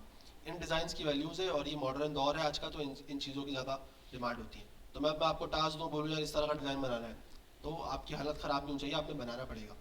इनिशियली मैं आपको जो है ना छोटे छोटे स्टेप्स से ऊपर लेके आऊंगा, ऐसा नहीं है डायरेक्ट आपको उठा के पूरा प्रोजेक्ट दे दूंगा, लेकिन आहिस्ता आहिस्ता सारे सब बताऊंगा, ठीक है। और इतना मैं आपको सिखा ही दूंगा कि आप डिजाइन बना सकते हो, ठीक है। और हम लोग क्लास के अंदर भी जो है ना प्रैक्टिकली डिजाइन बनाते जाएंगे, सही है, ताकि आपकी लर्निंग हो सके कि किस तरह डिजाइन बनते हैं, ठीक है। नजर आ रहा है आपको? अब इसकी खूबसूरती सिर्फ कलर्स है और कुछ नहीं है। ये कलर आप हटा दो, ये बिल्कुल जो है ना बेरंग है, ऐसा ही है ना। तो कलर्स बहुत इंपॉर्टेंट है, ठीक है, किसी भी चीज के अंदर हो। अच्छा, अब हमने देख लिया यहाँ पे हमारे पास कलर एक प्रॉपर्टी है सीएसएस के अंदर। कलर क्या है? प्रॉपर्टी है, ठीक है। अब इसके अंदर हमारे पास तीन तरह की वैल्यूज हैं, आरजीबी वैल्यूज, हेक्साकोड्स और कलर नेम्स, ठीक है। हम लोगों ने अभी तक जो देखा, जैसे मैं आपको यहाँ पे दिखाता हूँ बैकग्राउंड कलर, ये भी कलर है। तो यहाँ पे हमने ये नाम लिखा हुआ है black, green, yellow, white, XYZ, जो भी हम कलर लिखते हैं वो सब क्या है? कलर नेम है, ठीक है। वो ज्यादा नहीं होते, वो स्पेसिफिक होते हैं, कुछ 12 होंगे, 15 होंगे, 14 हो जाएंगे, 24 हो जाएंगे, ठीक है। तो ये स्पेसिफिक कलर्स होंगे जो कि स्पेसिफिक नाम होते हैं उनके, सब सारे कलर्स के नाम तो यहाँ पे नहीं मिलेंगे आपको, ठीक है। दूसरा आपके पास होता है आरजीबी वैल्यूज। अब आरजीबी वैल्यूज क्या होती है पहले इसको समझ लो, ये इंटरव्यू क्वेश्चन है, बता दूं मैं आपको। ये आ सकता है कि ये आरजीबी की फुल फॉर्म क्या है, ठीक है, होती क्या है ये होता है रेड, ग्रीन, ब्लू। ये जो रेड, ग्रीन, ब्लू है, इन तीन कलर से मिलके सारे कलर्स बनते हैं, ठीक है। ये बात तो पता होगी आप लोगों को, सबको पता है ना। जिसको नहीं पता उनको पता चल गई आज, ठीक है। तो आरजीबी वैल्यूज क्या है? ये वो वैल्यूज है जो कि सिर्फ इन तीन कलर्स को मिलकर कुछ ना कुछ नया कलर डिजाइन कर रही है, बनाते जा रही है, ठीक है। अभी इसको मैं बताता हूँ ये किस तरह डिजाइन होता है, क्या बनता है, क्या क्राइटेरिया। नेक्स्ट आपके पास आता है हेक्साकोड, ठीक है, हेक्साकोड, हेक्स कोड। अब आप लोगों ने ये चीज पढ़ी तो है बिल्कुल, कहाँ पढ़ी है? कंप्यूटर साइंस के अंदर ही पढ़ी है आप लोगों ने। डेसिमल, ऑक्टाकोर, और कौन सा होता है? हेक्साडेसिमल होता है, पढ़ा है ना ये सब चीजें, या नहीं पढ़ा? कंप्यूटर साइंस वाले कितने हैं यहाँ पे? अच्छा, कंप्यूटर साइंस के बच्चे कम है, नाइन्थ वाले जो जिन्होंने कंप्यूटर साइंस ली थी वो कितने, यहाँ आ गए ना मेजोरिटी। तो आप लोगों ने ये पढ़ा नहीं है, सवाल ही पैदा नहीं हो सकता, सवाल ही पैदा नहीं हो सकता। डेसिमल टू बाइनरी नहीं पढ़ा, नहीं पढ़ा, नाइन्थ क्लास इसके बगैर पास ही नहीं हो सकती।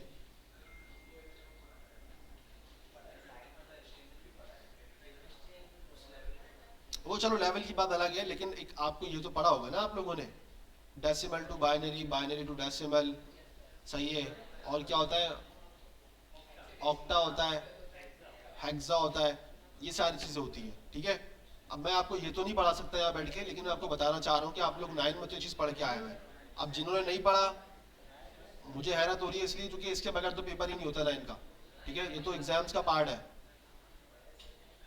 सही है। अब जिसने नहीं पढ़ा वो देख लेना भाई। तो हमारे पास क्या होता है, हेक्सा कोड। हेक्सा कोड की क्या होता है, कुछ वैल्यूज होती हैं, यानी कि ए बी सी डी ऐसे चल रहा होता है ना, ये नहीं चलता। ए क्या होता है आपका 10 होता है, फिर 11, बी, फिर सी, डी, कहां तक होता है ये, एफ तक होता है, ठीक है। तो ये आपका हेक्सा कोड यही है, इसमें आपके पास ए बी सी डी करके एफ तक है, और उसके बाद नंबर्स वगैरह मिलके जो है सारा काम चल रहा होता है, ठीक है। तो आपका हेक्सा कोड बिल्कुल ऐसे ही है, ये आपको नजर आ रहा है, ये आपका हेक्सा कोड है, ठीक है। जिसमें आप देखो ई आ रहा है, 3 आ रहा है, फिर ई आ रहा है, फिर 80। ये बहुत इंपॉर्टेंट है, ठीक है। आपकी डिजिटल वर्ल्ड के अंदर इन कलर्स का, हेक्सा कोड और आरजीबी वैल्यूज का होना बहुत इंपॉर्टेंट है, ठीक है। मैं फर्ज करो आपको एक बात बोलता हूँ कि यहाँ पे जैसे फर्ज करो इस एसी का जो कलर है, ठीक है, या मिसाल दे रहा हूँ मैं आपको, आप बोलोगे वाइट है ना, लेकिन जब आप इसकी हेक्सा कोड और इसकी जो है ना आरजीबी कलर्स निकालने जाओगे तो ये वाइट नहीं होगा, इसका कलर होगा डिफरेंट, सही है। इसी तरह जब आप लोग इमेजेस देखते हो ना, मैंने शायद आपको चीज बताई थी, वापस आते हैं जरा इमेजेस वाले चैप्टर पे।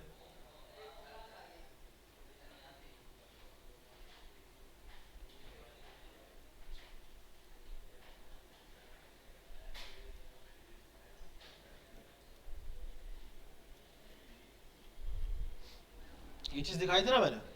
अब ये दिखने को आपके पास क्या है, एक सिंपल सी पिक्चर है। अब मैं आपसे पूछूंगा भाई इसका कलर क्या है, आप बोलोगे सर इसका कलर तो व्हाइट है, वुल्फ का कलर आप बोलोगे व्हाइट है। लेकिन आप जब इसको कंप्यूटर लैंग्वेज में देखोगे तो ये पिक्सल्स में डिवाइडेड है, और हर पिक्सल्स का एक अपना कलर है। यहाँ पे थोड़ा सा अलग कलर है, यहाँ पे अलग है, यहाँ पे अलग है, यहाँ पे अलग है, इसका अलग है, इसका अलग है, तो सबका क्या है, डिफरेंट कलर है। तो जो भी पिक्चर्स बनती है, सही है, वो भी ऐसी पिक्सल्स के अंदर ही बनती है, ठीक है। ये आप देख रहे हो ना। तो एक पिक्चर में जब आप उसको फिल्टर आउट करने बैठोगे तो ढेरों जो है ना, मतलब कहूँगा बहुत सारे कलर्स निकल आएंगे उसके अंदर, या तो वो हेक्सा कोड के अंदर होंगे या आरजीबी वैल्यूज के अंदर होते हैं। तो कंप्यूटर यानी कि डिजिटल वर्ल्ड के अंदर इन दो कोड की या दो इन कलर्स की बड़ी इंपॉर्टेंस है, ठीक है।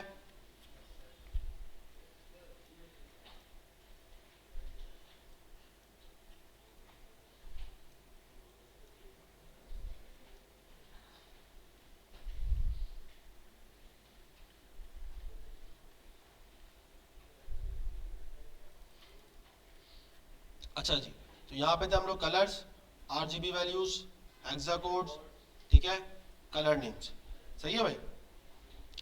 इसी तरह आगे बैकग्राउंड कलर है, मैंने आपको अभी बताया, इसमें भी बिल्कुल सेम चीज है, यही चीज है, आरजीबी वैल्यूज, हेक्सा कोड और कलर नेम्स, ठीक है।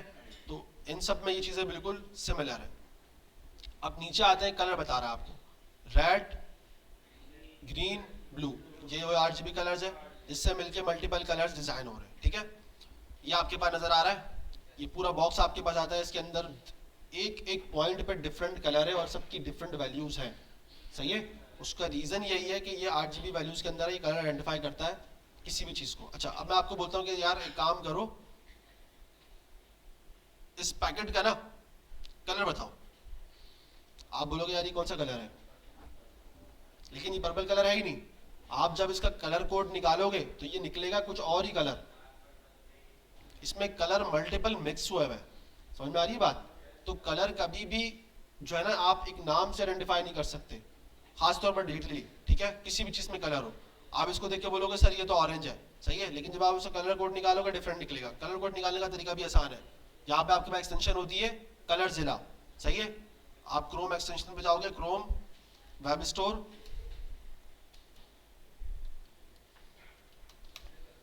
और यहां पे जाके आप सर्च करो कलर जिला, ठीक है। या इस तरह का दूसरा कोई मिलता है वो कर लो और इसको ऐड कर लो, ठीक है। जब आप इसको ऐड कर लोगे आपके पास एक्सटेंशन इंस्टॉल होगी। एक्सटेंशन इंस्टॉल करना तो आता है ना सबको, जिसको नहीं आता बस वो यहाँ जाके ऐड करेगा, उसके पास यहाँ पे आ जाएगी। और अगर यहाँ पे शो ना हो तो ये आपके पास एक्सटेंशन का बॉक्स आएगा, इस पर क्लिक करोगे और इसको पिन कर दोगे तो आपके पास यहाँ पे सामने शो होना शुरू हो जाएगी, ठीक है। अब मैं आपको बोलता हूँ कि इसका कलर निकालो, तो आप क्या करोगे, इसको उठाओगे, पिक करोगे, ठीक है। और उसके बाद जैसे ही यहाँ पे लाओगे, सही है, तो ये कलर पिक करने के काबिल है, ठीक है। अच्छा, इसने अभी इस चीज को बंद कर दिया है, मैं इसको आपको ओपन करके दिखाता हूँ। चाहिए वीडियो लगाई भी उन्होंने, वीडियो में मसला आएगा, पिक्चर निकालते हम लोग। मैं एक काम करता हूँ ना, यहाँ पे सर्च कर लेता हूँ ऐसे काइंड ऑफ डैशबोर्ड, ठीक है। तो आपके पास मल्टीपल डैशबोर्ड आ जाएंगे, डिजाइन आ जाएंगे, ठीक है। डिजाइन आ रहे हैं, डिजाइन आ रहे हैं।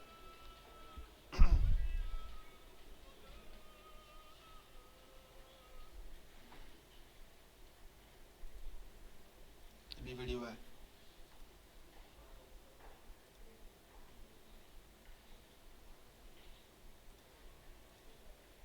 ये देखो कलर आ रहा है, ये देखो। आप यहाँ पे जो है ना गौर करना और इस कलर को देखना, इन दोनों चीजों को देखना, ये आपको डिफरेंट चेंज होता हुआ नजर आएगा हर वैल्यूज पे। तो हर कलर के डिफरेंट आपको जो है ना सारी चीजें मिलने वाली हैं, सही है। जैसे मैंने इसको पिक किया, मेरे पास यहाँ कलर आ गया, सही है। तो ये काफी हेल्पफुल होता है वेबसाइट्स के अंदर से कलर निकालने के लिए। आपको अगर किसी चीज का क्लोन करना है, देखना है कि यार इसमें कौन सा कलर इस्तेमाल हुआ है, तो आप यहाँ से डायरेक्ट इसको देख सकते हो, यहाँ पे आपको मिल जाएगा। वैल्यू आपको यहाँ पे सारी मिल गई है। मैं इसको कॉपी कर लेता हूँ, सही है। और फर्ज करो जैसे मैंने यहाँ पे लगाया हुआ है ना, इसको रेड की जगह मैं इसको यहाँ पे हटा देता हूँ और इसको पेस्ट कर देता हूँ, ठीक है। अब मेरे पास कलर डिफरेंट तरीके से आ जाएगा। अच्छा, ये आ गया ना, ये रहा बॉर्डर कलर है ना ये, ठीक है। मैंने बॉर्डर पे लगा दिया, इसको मैं यहाँ लगा देता हूँ ताकि थोड़ा नजर आ जाए।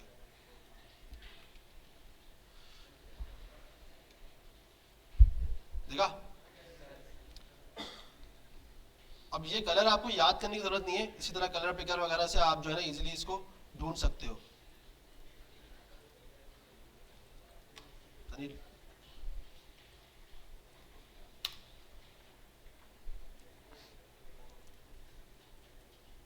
ठीक है, तो आपको इस तरह कलर मिल जाएंगे वेबसाइट का। जब मैं आपको असाइनमेंट के टास्क दूंगा तो उसमें मैं कलर कोड भी देता हूँ वैसे अक्सर, या आपको ये कलर यूज करना है, उसका कोड ये है, ठीक है, बनाते हुए, ताकि जो है ना उसको फिर आपको जो है ना बनाने में ना बिल्कुल एग्जैक्ट सेम बनाने में ज़्यादा परेशानी ना हो, क्योंकि कलर से बड़ा इफेक्ट पड़ता है। अगर आपने कलर उसको देखते हुए दूसरा चूज कर लिया तो वो फिर कलर मैच नहीं करेगा ना, तो वो जो सेम डिजाइन है जो उसकी जिसकी मैंने आपको कॉपी दी हुई है, तो वैसा सेम टू सेम बन ही नहीं सकता, वो आपको लुक ही नहीं देगा सेम टू सेम बनने वाली, ठीक है।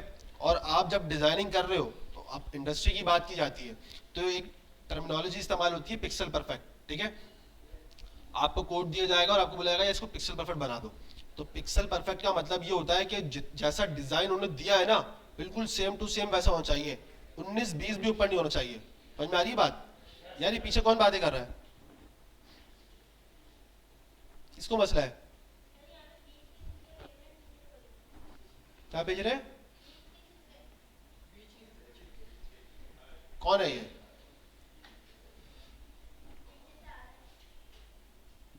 कौन खा रहा है भाई ये? देखो यार ना बाप बनने की कोशिश नहीं करना, ठीक है। समझ में आ रही है बात? 2 मिनट में उठा के बाहर फेंकूंगा यहाँ से। मैं प्यार मोहब्बत से बात कर रहा हूँ ना, तो उसका लिहाज करो। तुम लोग की बदतमीजी बर्दाश्त करने के लिए यहाँ नहीं आया हूँ मैं। समझ में आ रही है बात? उठाओ सामान में बाहर निकल जाओ, इसको मसला है, इसको नहीं पढ़ना, उठाओ निकल जाओ। तुम्हारे 1000 रुपये तुम्हारे मैं अभी जेब से निकाल के देता हूँ, किसको चाहिए लो और निकलो यहाँ से, आओ, इसको चाहिए। नजर नहीं आ रहा मुझे फिर उसके बाद यहाँ पे एक बार यहाँ पे मैंने कंप्लेन कर दी ना तो लाइफ टाइम तक सैलानी में एडमिशन नहीं होगा। आपको पढ़ाने के लिए यहाँ पे आए, जो है ना आपकी तफरीयों के लिए यहाँ पे नहीं आए। समझ में आ रही है बात? घर वालों ने जो भेजा है ना पढ़ने के लिए भेजा है, मैंने बोला भी था, घर जब आ रहे हो घर से ये सोच के आओ कि अपने पीछे क्या छोड़ के आए हो, क्या हालात है आपके पीछे। अगर बहुत ज़्यादा ही आप अयाशी के अंदर हो, बहुत ज़्यादा ही पैसे कमाते हो, तो भाई आने की ज़रूरत ही नहीं है आपको, घर पे बैठो एंजॉय करो जैसे कर रहे हो, माँ बाप के पैसों पे अयाशी करो वो। फिर जिंदगी जब चमाट मारेगी ना, फिर रोते हुए गिरोगे ज़मीन पे, और तब हाथ पाँव मारोगे कि करने के लिए अब कुछ भी नहीं है ज़िंदगी में, क्योंकि कुछ सीखा ही नहीं। जिंदगी तफरी मजाक हंसी मजाक में गुजार दी, अब जब काम करने का वक्त आएगा तो फिर भागोगे, छोटी मोटी नौकरियां करते फिरोगे, बाइकें चला रहे होगे। बुराई नहीं है उस काम में, काम सारे जो है ना सही होते हैं, लेकिन ये कि जब आपको अल्लाह ताला ने मौका दे रहा है कुछ अच्छा करने का तो बनो फिर, या शौक है अगर जिंदगी ख्वार होने का तो करो भाई फिर।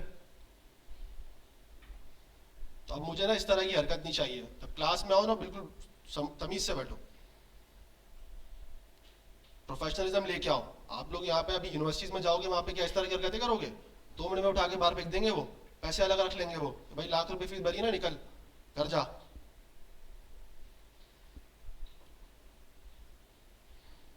यहाँ पे आयो, प्रोफेशनलिज्म सीखो कि मार्केट में प्रोफेशनलिज्म क्या होता है, लोग किस तरह काम करते हैं, देखो एथिक्स सीखो।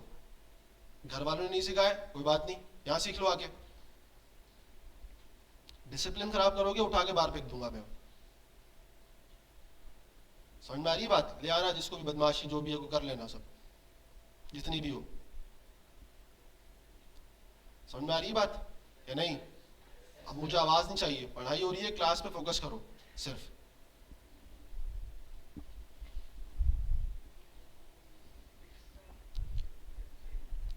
हाँ, पिक्सल परफेक्ट में मैं बात कर रहा था कि आपको इस तरह फिग्मा का डिजाइन, फिग्मा का पता है सबको? फिग्मा एक डिजाइनिंग टूल है आपके पास, ठीक है? ये ज्यादातर इस पे काम होता है, डिजाइनर्स बनाते हैं, डिजाइनर्स उनकी पोजीशन होती है यूआईएक्स डिजाइनर, ठीक है? अगर आप में से किसी को लगता है यार प्रोग्रामिंग मेरे लिए नहीं है, इसको मैं कहता हूँ ये तो वैसे दिमाग से निकाल देना, ठीक है? क्या आप सोचो यार प्रोग्रामिंग मेरे लिए नहीं है? आज के दौर में तो बहुत आसान हो चुकी है चीज़ें, चैट जीपीटी है, ये वो सारी चीज़ें हैं, डिफरेंट चीज़ें आपके पास, आप आके पढ़ो समझो और उन पे इम्प्लीमेंटेशन करो। तो अगर आप इस चीज़ को फील्ड को छोड़ के भागते हो यार प्रोग्रामिंग मेरे लिए नहीं है, तो भाई ये आपकी सिर्फ ख्याली पुलाव है, ठीक है? आपने उतनी मेहनत नहीं करी जितनी रिक्वायर्ड थी, बस ये याद रखना, सही है? फिर भी अगर किसी को लगता है कि यार मुझे नहीं समझ में आ रहा कोडिंग, या मेरे लिए बहुत मुश्किल हो रहा है, तो उसके पास दूसरा ऑप्शन है, वो यूआईयूएक्स पे जा सकता है, ठीक है? जिसमें सिर्फ डिजाइनिंग होती है, आपने डिजाइन क्रिएट करना होता है वेबसाइट्स का, ठीक है? तो फिग्मा टूल ऐसा है जिसपे आप क्या करते हो, वेबसाइट की डिजाइनिंग करते हो, वेबसाइट के डिजाइन बनाते हो। अब एक फ्लो बनता है, ठीक है? हर चीज का एक कंपनी का एक फ्लो होता है। क्लाइंट आता है, क्लाइंट कम्युनिकेट करता है सेल पर्सन से, सेल पर्सन बात करता है उससे और उसको प्रोजेक्ट को जो है ना अप्रूव कराता है कि हाँ भाई हम समझो $10,000 में आपका ये काम करके देंगे। क्लाइंट कंपनी ने बोला, सेल्स पर्सन ने जो है ना ओके करवा दिया पीछे से। अच्छा, पीछे सेल पर्सन की होता है प्रोजेक्ट मैनेजर, ये भी एक फील्ड है, ठीक है? इसके बारे में बाद में बताऊंगा मैं, मुझे याद दिलाना बाद में कभी जब हम फ्री टाइम में बैठे हो या कोई ऐसी बात हो तब मैं बताऊंगा आपको। प्रोजेक्ट मैनेजर का काम होता है सिर्फ क्लाइंट और सेल पर्सन से, या जो आपका डेवलपर होता है उससे कम्युनिकेट करना, उसके ज्यादा उसकी दूसरी जॉब नहीं होती, ठीक है? तो प्रोजेक्ट मैनेजर जब उसको डन कराता है, यानी कि प्रोजेक्ट डन हो गया, अब प्रोजेक्ट बनने जाता है फिर यूआई यूएक्स वाले के पास, वो बनाता है उस प्रोजेक्ट का डिजाइन, ठीक है? हफ्ता 2 हफ्ता उसमें लगता है, या कभी कभी महीना भी लग जाता है, डिपेंड करता है आपका प्रोजेक्ट कितना बड़ा है। डिजाइन जैसे ही बनता है फिर क्लाइंट के पास जाता है, उसके बाद जाता रहता है, वो अप्रूव करता है, चेंजेस होती हैं बताता है भाई ये चेंज कर दो, एक काम करो, उसका डिजाइन ऐसे कर दो, उसका कलर चेंज कर दो, XYZ सारी डिजाइन बताता है। डिजाइन अप्रूव होता है, पूरा डिजाइन कंप्लीट होता है, देन वो डेवलपर के पास आता है, फिर डेवलपर उस पर वर्किंग स्टार्ट करता है कि भाई अब डिजाइन अप्रूव हो चुका है, अब इस पे काम करना है, ठीक है? तो सेल पर्सन से प्रोजेक्ट मैनेजर, प्रोजेक्ट मैनेजर के बाद यूआई यूएक्स, सही है? जो यूआई यूएक्स का जो डिजाइनर होता है वो उसको बनाता है, उसके बाद फिर डेवलपर के पास आता है और डेवलपर उसको बनाता है। तो यूआई यूएक्स वाला जो होता है वो फिग्मा टूल इस्तेमाल करता है, मैं आपको उसके बारे में बताऊंगा कि इसको किस तरह इस्तेमाल करते हैं। थोड़ा बहुत तरीका आपको आना चाहिए इसको इस्तेमाल करने का, ठीक है? बिल्कुल भी ऐसा नहीं है कि आप पूरे पूरे डिजाइन बनाओ, लेकिन एटलीस्ट इतनी नॉलेज हो कि आपको पता हो कि इस पर काम कैसे करना है, क्योंकि मैं आपको मैं ज्यादातर टास्क फिग्मा पे ही देता हूँ सीएसएस के अंदर। तो मैं आपको जो है ना फिग्मा की फाइल भेजूंगा और बता दूंगा कि भाई ये डिजाइन आपने बनाना है, ठीक है? किस तरह बनाने, हम यहाँ पे बैठ के भी जब डिजाइन बनाएंगे क्लास के अंदर तो हम फिग्मा के थ्रू बनाएंगे और बताऊंगा किस तरह काम होगा, ठीक है? क्लियर है? अच्छा, तो अब ये जो फिग्मा है इस पर डिजाइन बनता है, इस पर सारे कलर्स वगैरह सारी चीजें मेंशन होती हैं, ये सब डिजाइनर जो है ना सारी चीजें इसमें लिख के रख देता है और सब कुछ लिखा हुआ होता है, आपको कुछ ज़्यादा पंचायत करने की ज़रूरत ही नहीं होती। पिक्सल परफेक्ट बनता ही फिग्मा की बेस पे। अगर फिग्मा जैसी फाइल ना हो, मैं आपको एक पिक्चर दे दूँ, पिक्सल परफेक्ट नहीं बना सकते, बहुत मुश्किल हो जाएगा आपके लिए। समझ में आ रही बात?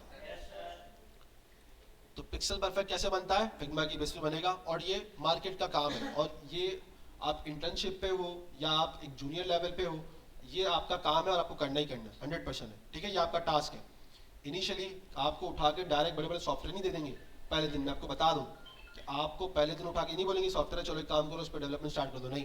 जिस बंदे को पता ही नहीं सॉफ्टवेयर है क्या, इस्तेमाल कैसे होता है, वो कैसे काम कर सकता है? नहीं करेगा ना वो। उसको आहिस्ता आहिस्ता उसको पहले जो है ना फेमिलियर करेंगे, उसके बाद फिर उस पर वर्किंग करने को स्टार्ट देंगे। तो पहले वो आपको दे देंगे भाई काम करो, इसकी फिक्सिंग करो, इसकी यूआई चेंज कर दो, छोटे मोटे टास्क देके आपको पहले जो है ना उससे बताएंगे कि यार ये सॉफ्टवेयर है क्या, इसकी वर्किंग क्या। समझ में आ रही बात? अच्छा, मैंने आपको बता दिया 8 GB वैल्यूज, ठीक है? 8 GB वैल्यूज लिखने का तरीकेकार कैसे है भाई? आपके पास ये बता रहा है आपको रेड, ग्रीन, ब्लू। अब जैसे मैं यहाँ पे आता हूँ, ठीक है, हमारे पास ये कलर लिखा हुआ है ना, तो ये जो पहला वाला कलर है ये क्या है? ये रेड है, ग्रीन और ब्लू। अब यानी कि मेरे पास यहाँ पे रेड ज्यादा आ रहा है, तो उसका मतलब मैंने रेड को ज्यादा एक्टिव किया हुआ है, ठीक है? अच्छा, इसकी लेंथ कितनी है भाई? अगर मैं इसको 256 कर देता हूँ तो ये चलेगा ही नहीं। इसकी लेंथ कितनी है? 255। ये तो बात पता है ना आपको? 255 कहाँ होती है? कहाँ होती है? कंप्यूटर साइंस के स्टूडेंट को बताओ, जरूरी है बहुत। आपको कंप्यूटर चलता कैसे है? कंप्यूटर तो चलता ही इन चीज़ों पर है, और ये बहुत ज़्यादा इस्तेमाल होता है, नेटवर्किंग के अंदर ज़्यादा इस्तेमाल होती है चीज़ें, आईपीस के अंदर ज़्यादा चीज़ें इस्तेमाल होती है। ये 255 क्या है? इसकी लेंथ क्यों 255 है?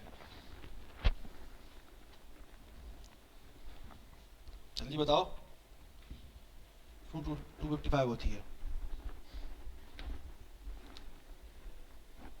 नहीं पता? यही फ़र्क है ना, ये फ़र्क है नॉलेज और एजुकेशन में। जी, स्क्रीन नहीं शो हो रही? प्रैक्टिस के लिए आए हो?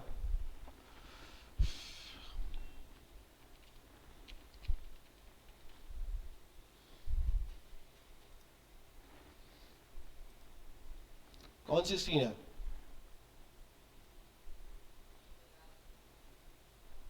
लास्ट वाली, इसमें थोड़ी पता चलेगा।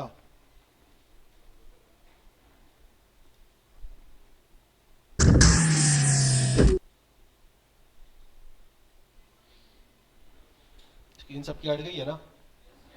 2 मिनट दो जरा, पहले इस को जरा एक्टिव। 47 है? उस पर जरा मैप खोलो ताकि मुझे पता चले। मैप तो खोलो, इसमें इतने सारे आ रहे हैं, पता ही नहीं चल रहा कौन सा है। इंटरनेट पे सर्च करो और मैप खोलो।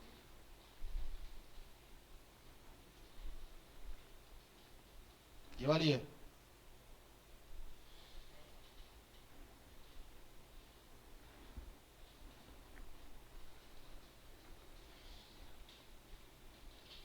खोल लिया आपने मैप?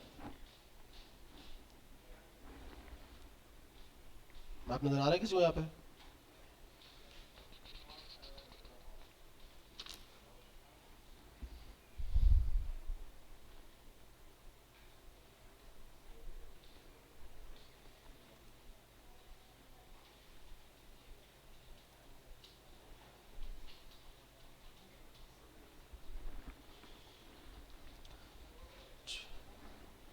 कौन सी है यार, मुझे तो पता नहीं चल रहा है यहाँ पे।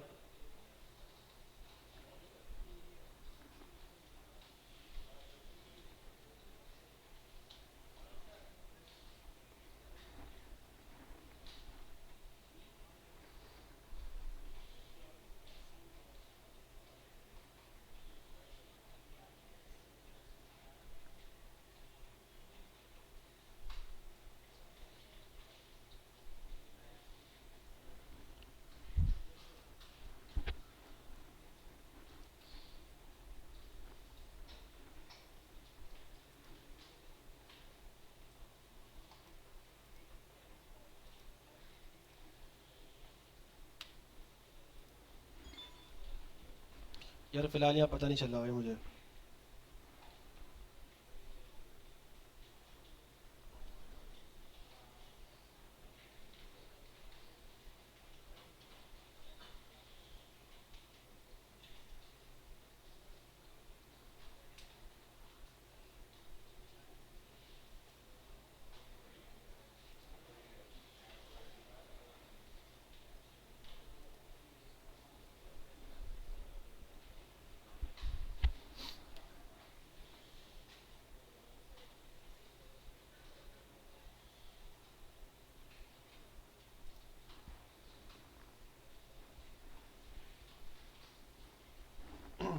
मुझे यहाँ पता नहीं चल रहा भाई।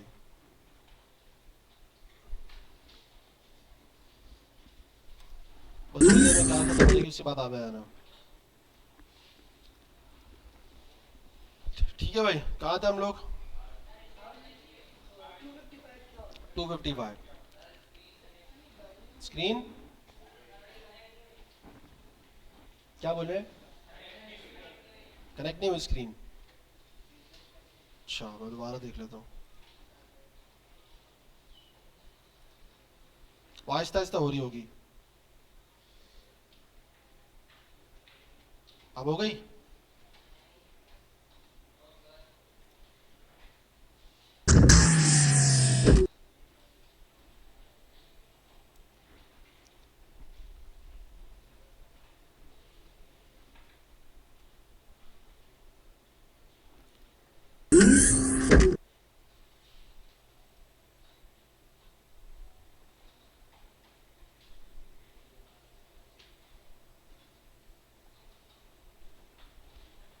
हो गई?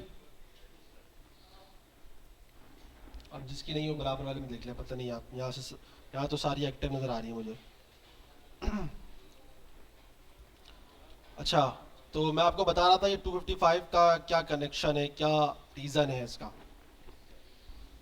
मुझे हैरत ही होती है ना कि आप लोग यूनिवर्सिटीज़ में, या सॉरी यूनिवर्सिटी में तो खैर नहीं है, आप लोग स्कूल कॉलेजेस के अंदर ये चीज़ें पढ़ते नहीं हैं।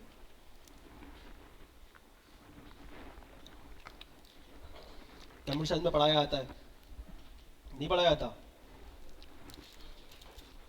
बिट्स बिट्स का कॉन्सेप्ट नहीं पढ़ा है?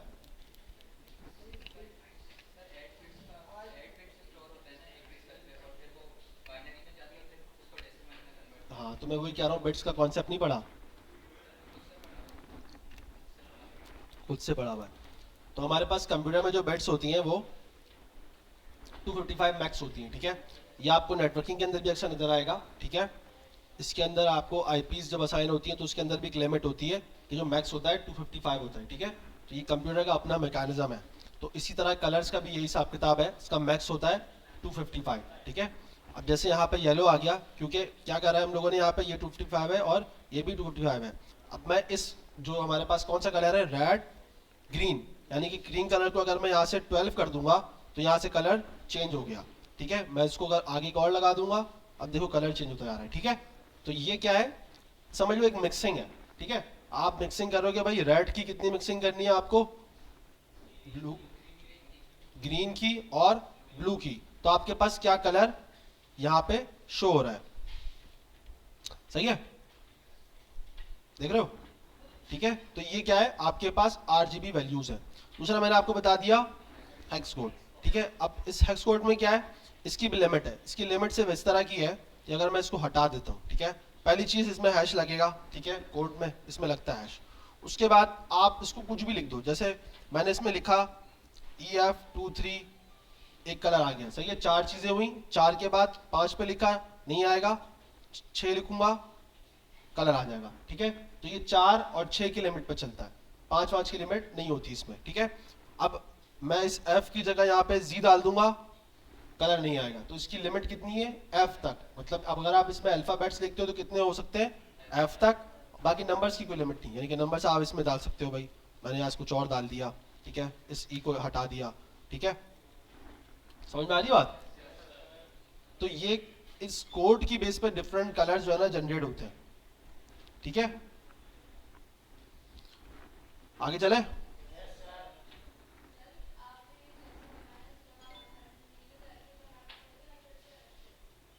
ये जब मैं आपको असाइनमेंट दूंगा ना, तो वो आपकी सिर्फ प्रैक्टिस वाला होगा, ठीक है।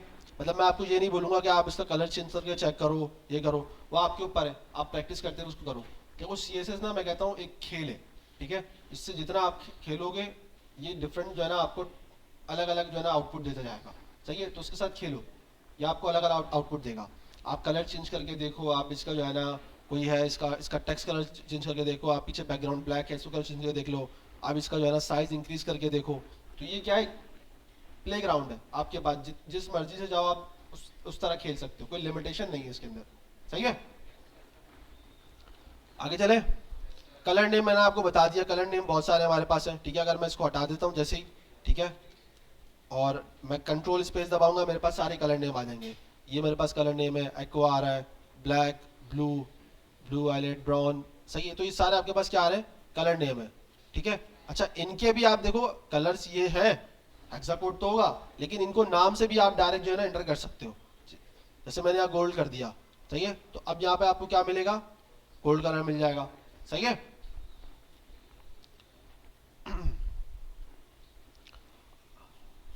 आगे कंट्रास्ट आता है ये, ठीक है, low contrast, high contrast, medium contrast, ठीक है। ये तो पता ही है ना कलर्स के अंदर चीजें होती हैं, ठीक है। तो आपके पास इसकी जो दूसरी चीज होती है वो होती है ओपेसिटी, ठीक है। कंट्रास्ट चेंज करने के लिए आपके पास क्या होती है, ओपेसिटी। अब जैसे मैं यहाँ पे आता हूँ इस हेडिंग 1 पे, ठीक है, इसकी ओपेसिटी कर देता हूँ चेंज, ठीक है। अब मैंने अभी डाली नहीं है, ओपेसिटी किस तरह की होती है आपके पास, 0.5, 0 से स्टार्ट होती है और 1 तक, ठीक है। अब जैसे मैंने इसको कर दिया 0.6, ठीक है, ये देखो, देख रहे हो कलर थोड़ा सा लाइट हो गया। हाँ, ये पॉइंट्स में आती है। बंद कर दोगे तो 1 तो ओपेसिटी उसकी बाय डिफॉल्ट है, मतलब अगर आप 1 करके बोलते हो सर मैं इसको 1 कर देता हूँ, तो 1 तो वो है ही, मतलब उसका एक्चुअली कलर ही 1 है, सही है। अब आप उसको कम ज्यादा कर रहे हो तो वो आप उसको पॉइंट की बेस पे कर रहे हो, सही है। अब देखो उसकी ओपेसिटी कितनी हो गई, बिल्कुल ऐसी हो गई, नजर ही नहीं आ रही, बिल्कुल ही इसकी लाइट हो गई। आप इसको 8 कर दोगे तो थोड़ा सा आपको नजर आ जाएगा, 9 कर दोगे तो आपको बिल्कुल थोड़ा सा नजर आएगा, लेकिन क्या इफेक्ट दे रहा है वो, ठीक है। तो ये क्या है, इसका कंट्रास्ट है, सही है। लाइट, डार्क, ये सारी चीजें आप खुद मेंटेन कर रहे हो, समझ में आ रही बात, जिस तरह आपको यहाँ पे डिफाइन कर रहा है। ये बात समझ में आ गई, तो मसला तो नहीं है इस प्रॉपर्टी के अंदर। आगे चलते हैं। बाकी अब ये आगे बता रहा है आपको CSS 3 के अंदर HSL कलर्स भी इन्होंने इंट्रोड्यूस कर दिए थे। HSL कलर्स यहाँ पे आप देखोगे तो इसका लिखने का तरीका बड़ा डिफरेंट होता है, सही है। यहाँ पे देखो, ये परसेंटेज पे लिखा जा रहा है, देख रहे हो। मैं आपको यहाँ से कॉपी करके दिखा देता हूँ, और इसकी जगह मैं इसको यहाँ पे HSL कलर डाल दूंगा, ठीक है। तो अब यहाँ से मैं जैसे 0 डाला हुआ है मैंने इसको, ठीक है। अब मैं यहाँ से इसको अपडेट करता जाऊंगा, देखो ये चेंज करता जा रहा है, देख रहे हो। अब चेंज कर रहा हूँ तो अब ये वाली चीज मूव हुई है, ठीक है। तो ये भी आपका एक 8 GB ऐसी ही चीज है, ठीक है। लेकिन ये क्या आपके पास CSS 3 के अंदर इंट्रोड्यूस हुआ है, ठीक है। CSS 3 क्या है, अच्छा अभी हमारे पास जी, किसकी, यार इसका मुझे फुल नहीं पता यार, देखना पड़ेगा। लिखी भी होगी यहाँ पे, लिखी हुई कहाँ लिखी हुई है,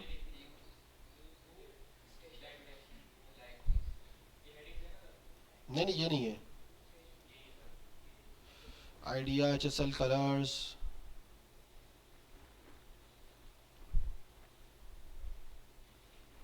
पता नहीं मुझे यहाँ नजर नहीं आ रही है। आपको नजर आ रही तो आप देख लेना, मुझे नजर नहीं आ रही। स्टार्टिंग में लिखी हुई थी यहाँ पे,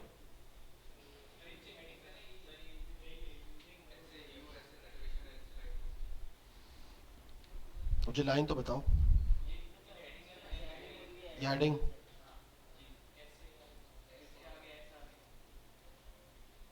HUE often represent as a color sulfur with angular representation। अच्छा, ये इन्होंने 3 हेडिंग के, नहीं नहीं ये अलग चीज है, सैचुरेशन और लाइटनेस ये अलग चीज है, ये इसकी फुल फॉर्म नहीं होगी, निकाल लेना इंटरनेट पर देख लेना। चलो आगे चलते हैं हम जल्दी जल्दी, ठीक है। कौन सा अल्फा, ये भी इसके साथ ही है, HSL के साथ है।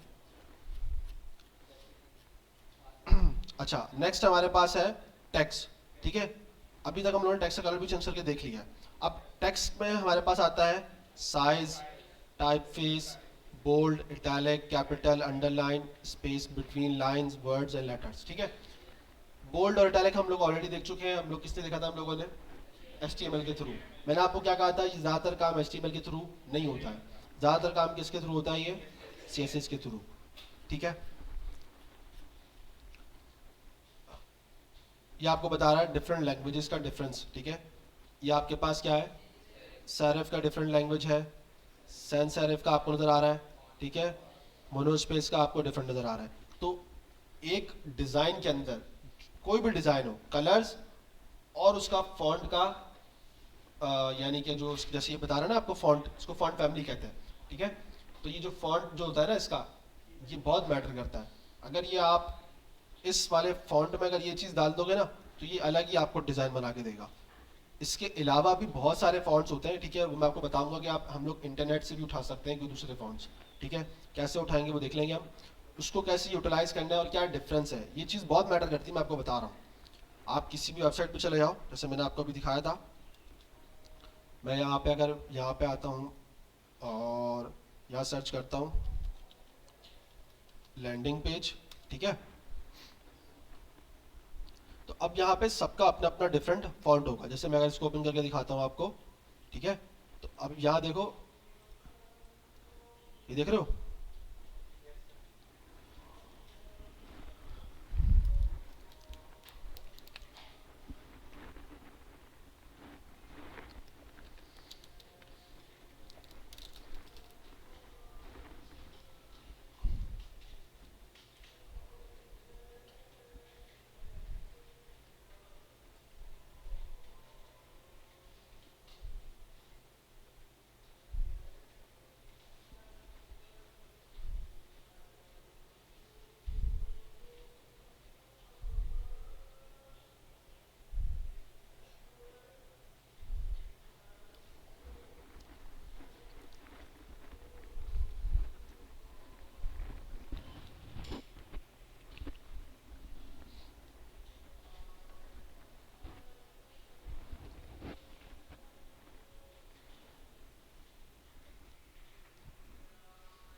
अच्छा। तो मैं आपको बता रहा था यहाँ पे फॉन्ट आप देखो ये डिफरेंट है, सही है। इस वक्त हमारे पास जो हमारी वेबसाइट के अंदर फॉन्ट है, तो वो देखो डिफरेंट तरीके से आ रहा है ना। ये जो उसका बाय डिफॉल्ट फॉन्ट है वो कौन सा है इसका, सैरिफ है, ठीक है। समझ में आ रही बात, ये बाय डिफॉल्ट फॉन्ट है। और ये सिर्फ इसका नहीं है, ये पूरे ब्राउजर का है, ठीक है। आपको जितनी भी वेबसाइट के अंदर ये फॉन्ट नजर आता है ना, इसके पीछे एक उन्होंने बैकअप पे फॉन्ट लगाया होता है, वो ये वाला। क्योंकि ये फॉन्ट होता है, ये मतलब किसी और ने डिजाइन करे होते हैं और आप इम्प्लीमेंट करते हो उसको, ठीक है। अब ये डाउनलोड होते हैं इंटरनेट से। अब जब जैसे ही फॉर इंटरनेट में कोई कनेक्टिविटी का इशू आता है, इंटरनेट स्लो होता है, तो फॉन्ट डाउनलोड नहीं हो पाता। तो क्या होता है, आपका जो डिजाइन होता है, जो आपका लाइव है ना, उसकी बात कर रहा हूँ मैं, ठीक है। ये तो आप लोकल उसकी बात नहीं कर रहा मैं। तो जब इंटरनेट का इशू आता है, जब वो लोड नहीं कर पाता, तो उसको प्रॉब्लम ये आती है कि जो उसका एक्चुअल डिजाइन होता है ना, वो होता है खराब खराब हो जाता है। क्योंकि ये फॉन्ट बहुत खूबसूरती डालता है, याद रखना, फॉन्ट का कलर बहुत इंपॉर्टेंट है। अगर ये कलर मैच नहीं होगा, ये फॉन्ट अगर इस तरह का नहीं होगा, ये जिस तरह दिख रहा है ना, ये वैसे नहीं बन सकेगा, याद रखना ये चीज, ठीक है। तो फॉन्ट, आपकी जो फॉन्ट फैमिली है उसका और कलर का होना बहुत इंपॉर्टेंट है। तो अब जैसे ये फॉन्ट नहीं लोड पाया, लोड नहीं हो सका, तो उसने क्या लोड कर लिया, सैरिफ को। तो एटलीस्ट दिखाने के लिए वो बैकअप पे एक रखता है, ठीक है। ये भी हम देखेंगे किस तरह होता है। तो ताकि अगर ये लोड ना ले सके तो भाई ये वाला उठा लो। लेकिन क्या होगा, उसमें डिजाइन आपको अलग तरीके से नजर आएगा और उसमें अलग नजर आएगा, ये डिफरेंस आपको नजर आएगा, ठीक है। कभी ट्राई करना हो ट्राई कर लेना, कोई इस तरह की वेबसाइट पे जाना जिस पर डिफरेंट इस्तेमाल होता हो।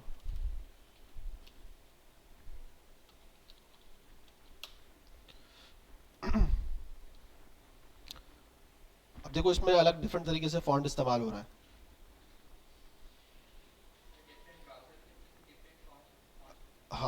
ये भी हो सकता है। अच्छा जी, अब मैं आता हूँ नेटवर्क के टैब पे। ठीक है, यहाँ पे हमारे पास ऑप्शन होता है नेटवर्क कंडीशन, ये नहीं है, इसको मैं नीचे खोल देता हूँ।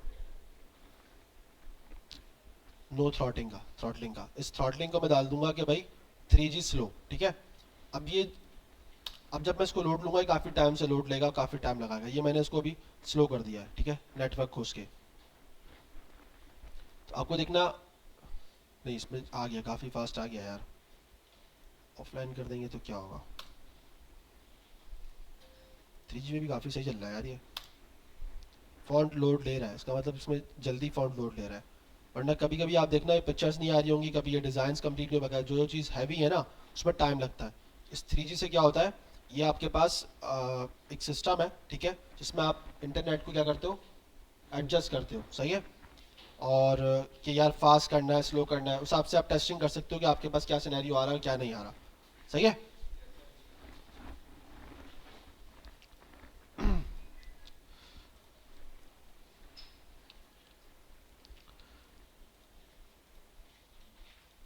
तो बाकी हमारे पास नेक्स्ट आएंगे तो हम लोग आगे देखेंगे किस तरह के हमारे पास इसमें वेट होता है, हमारे पास स्टाइल होता है, स्ट्रेच होता है, और बहुत सारी चीज़ें हमारे पास इसमें है। तो CSS ना अपने अंदर ही बहुत बड़ी दुनिया रखती है। ठीक है, सम टाइम ऐसा होता है कि मैं काम करते करते देखता हूँ कि यार ये चीज़ भी CSS के अंदर होती है, मुझे मुझे पता भी नहीं होती।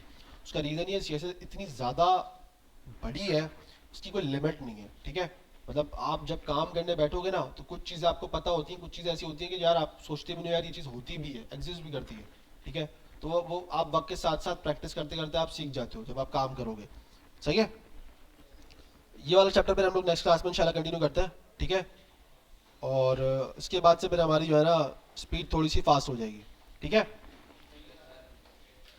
अल्लाह हाफिज़। सिस्टम बंद करके जाना भाई, मैं यहाँ से हटा रहा हूँ, आप सिस्टम बंद करके जाना।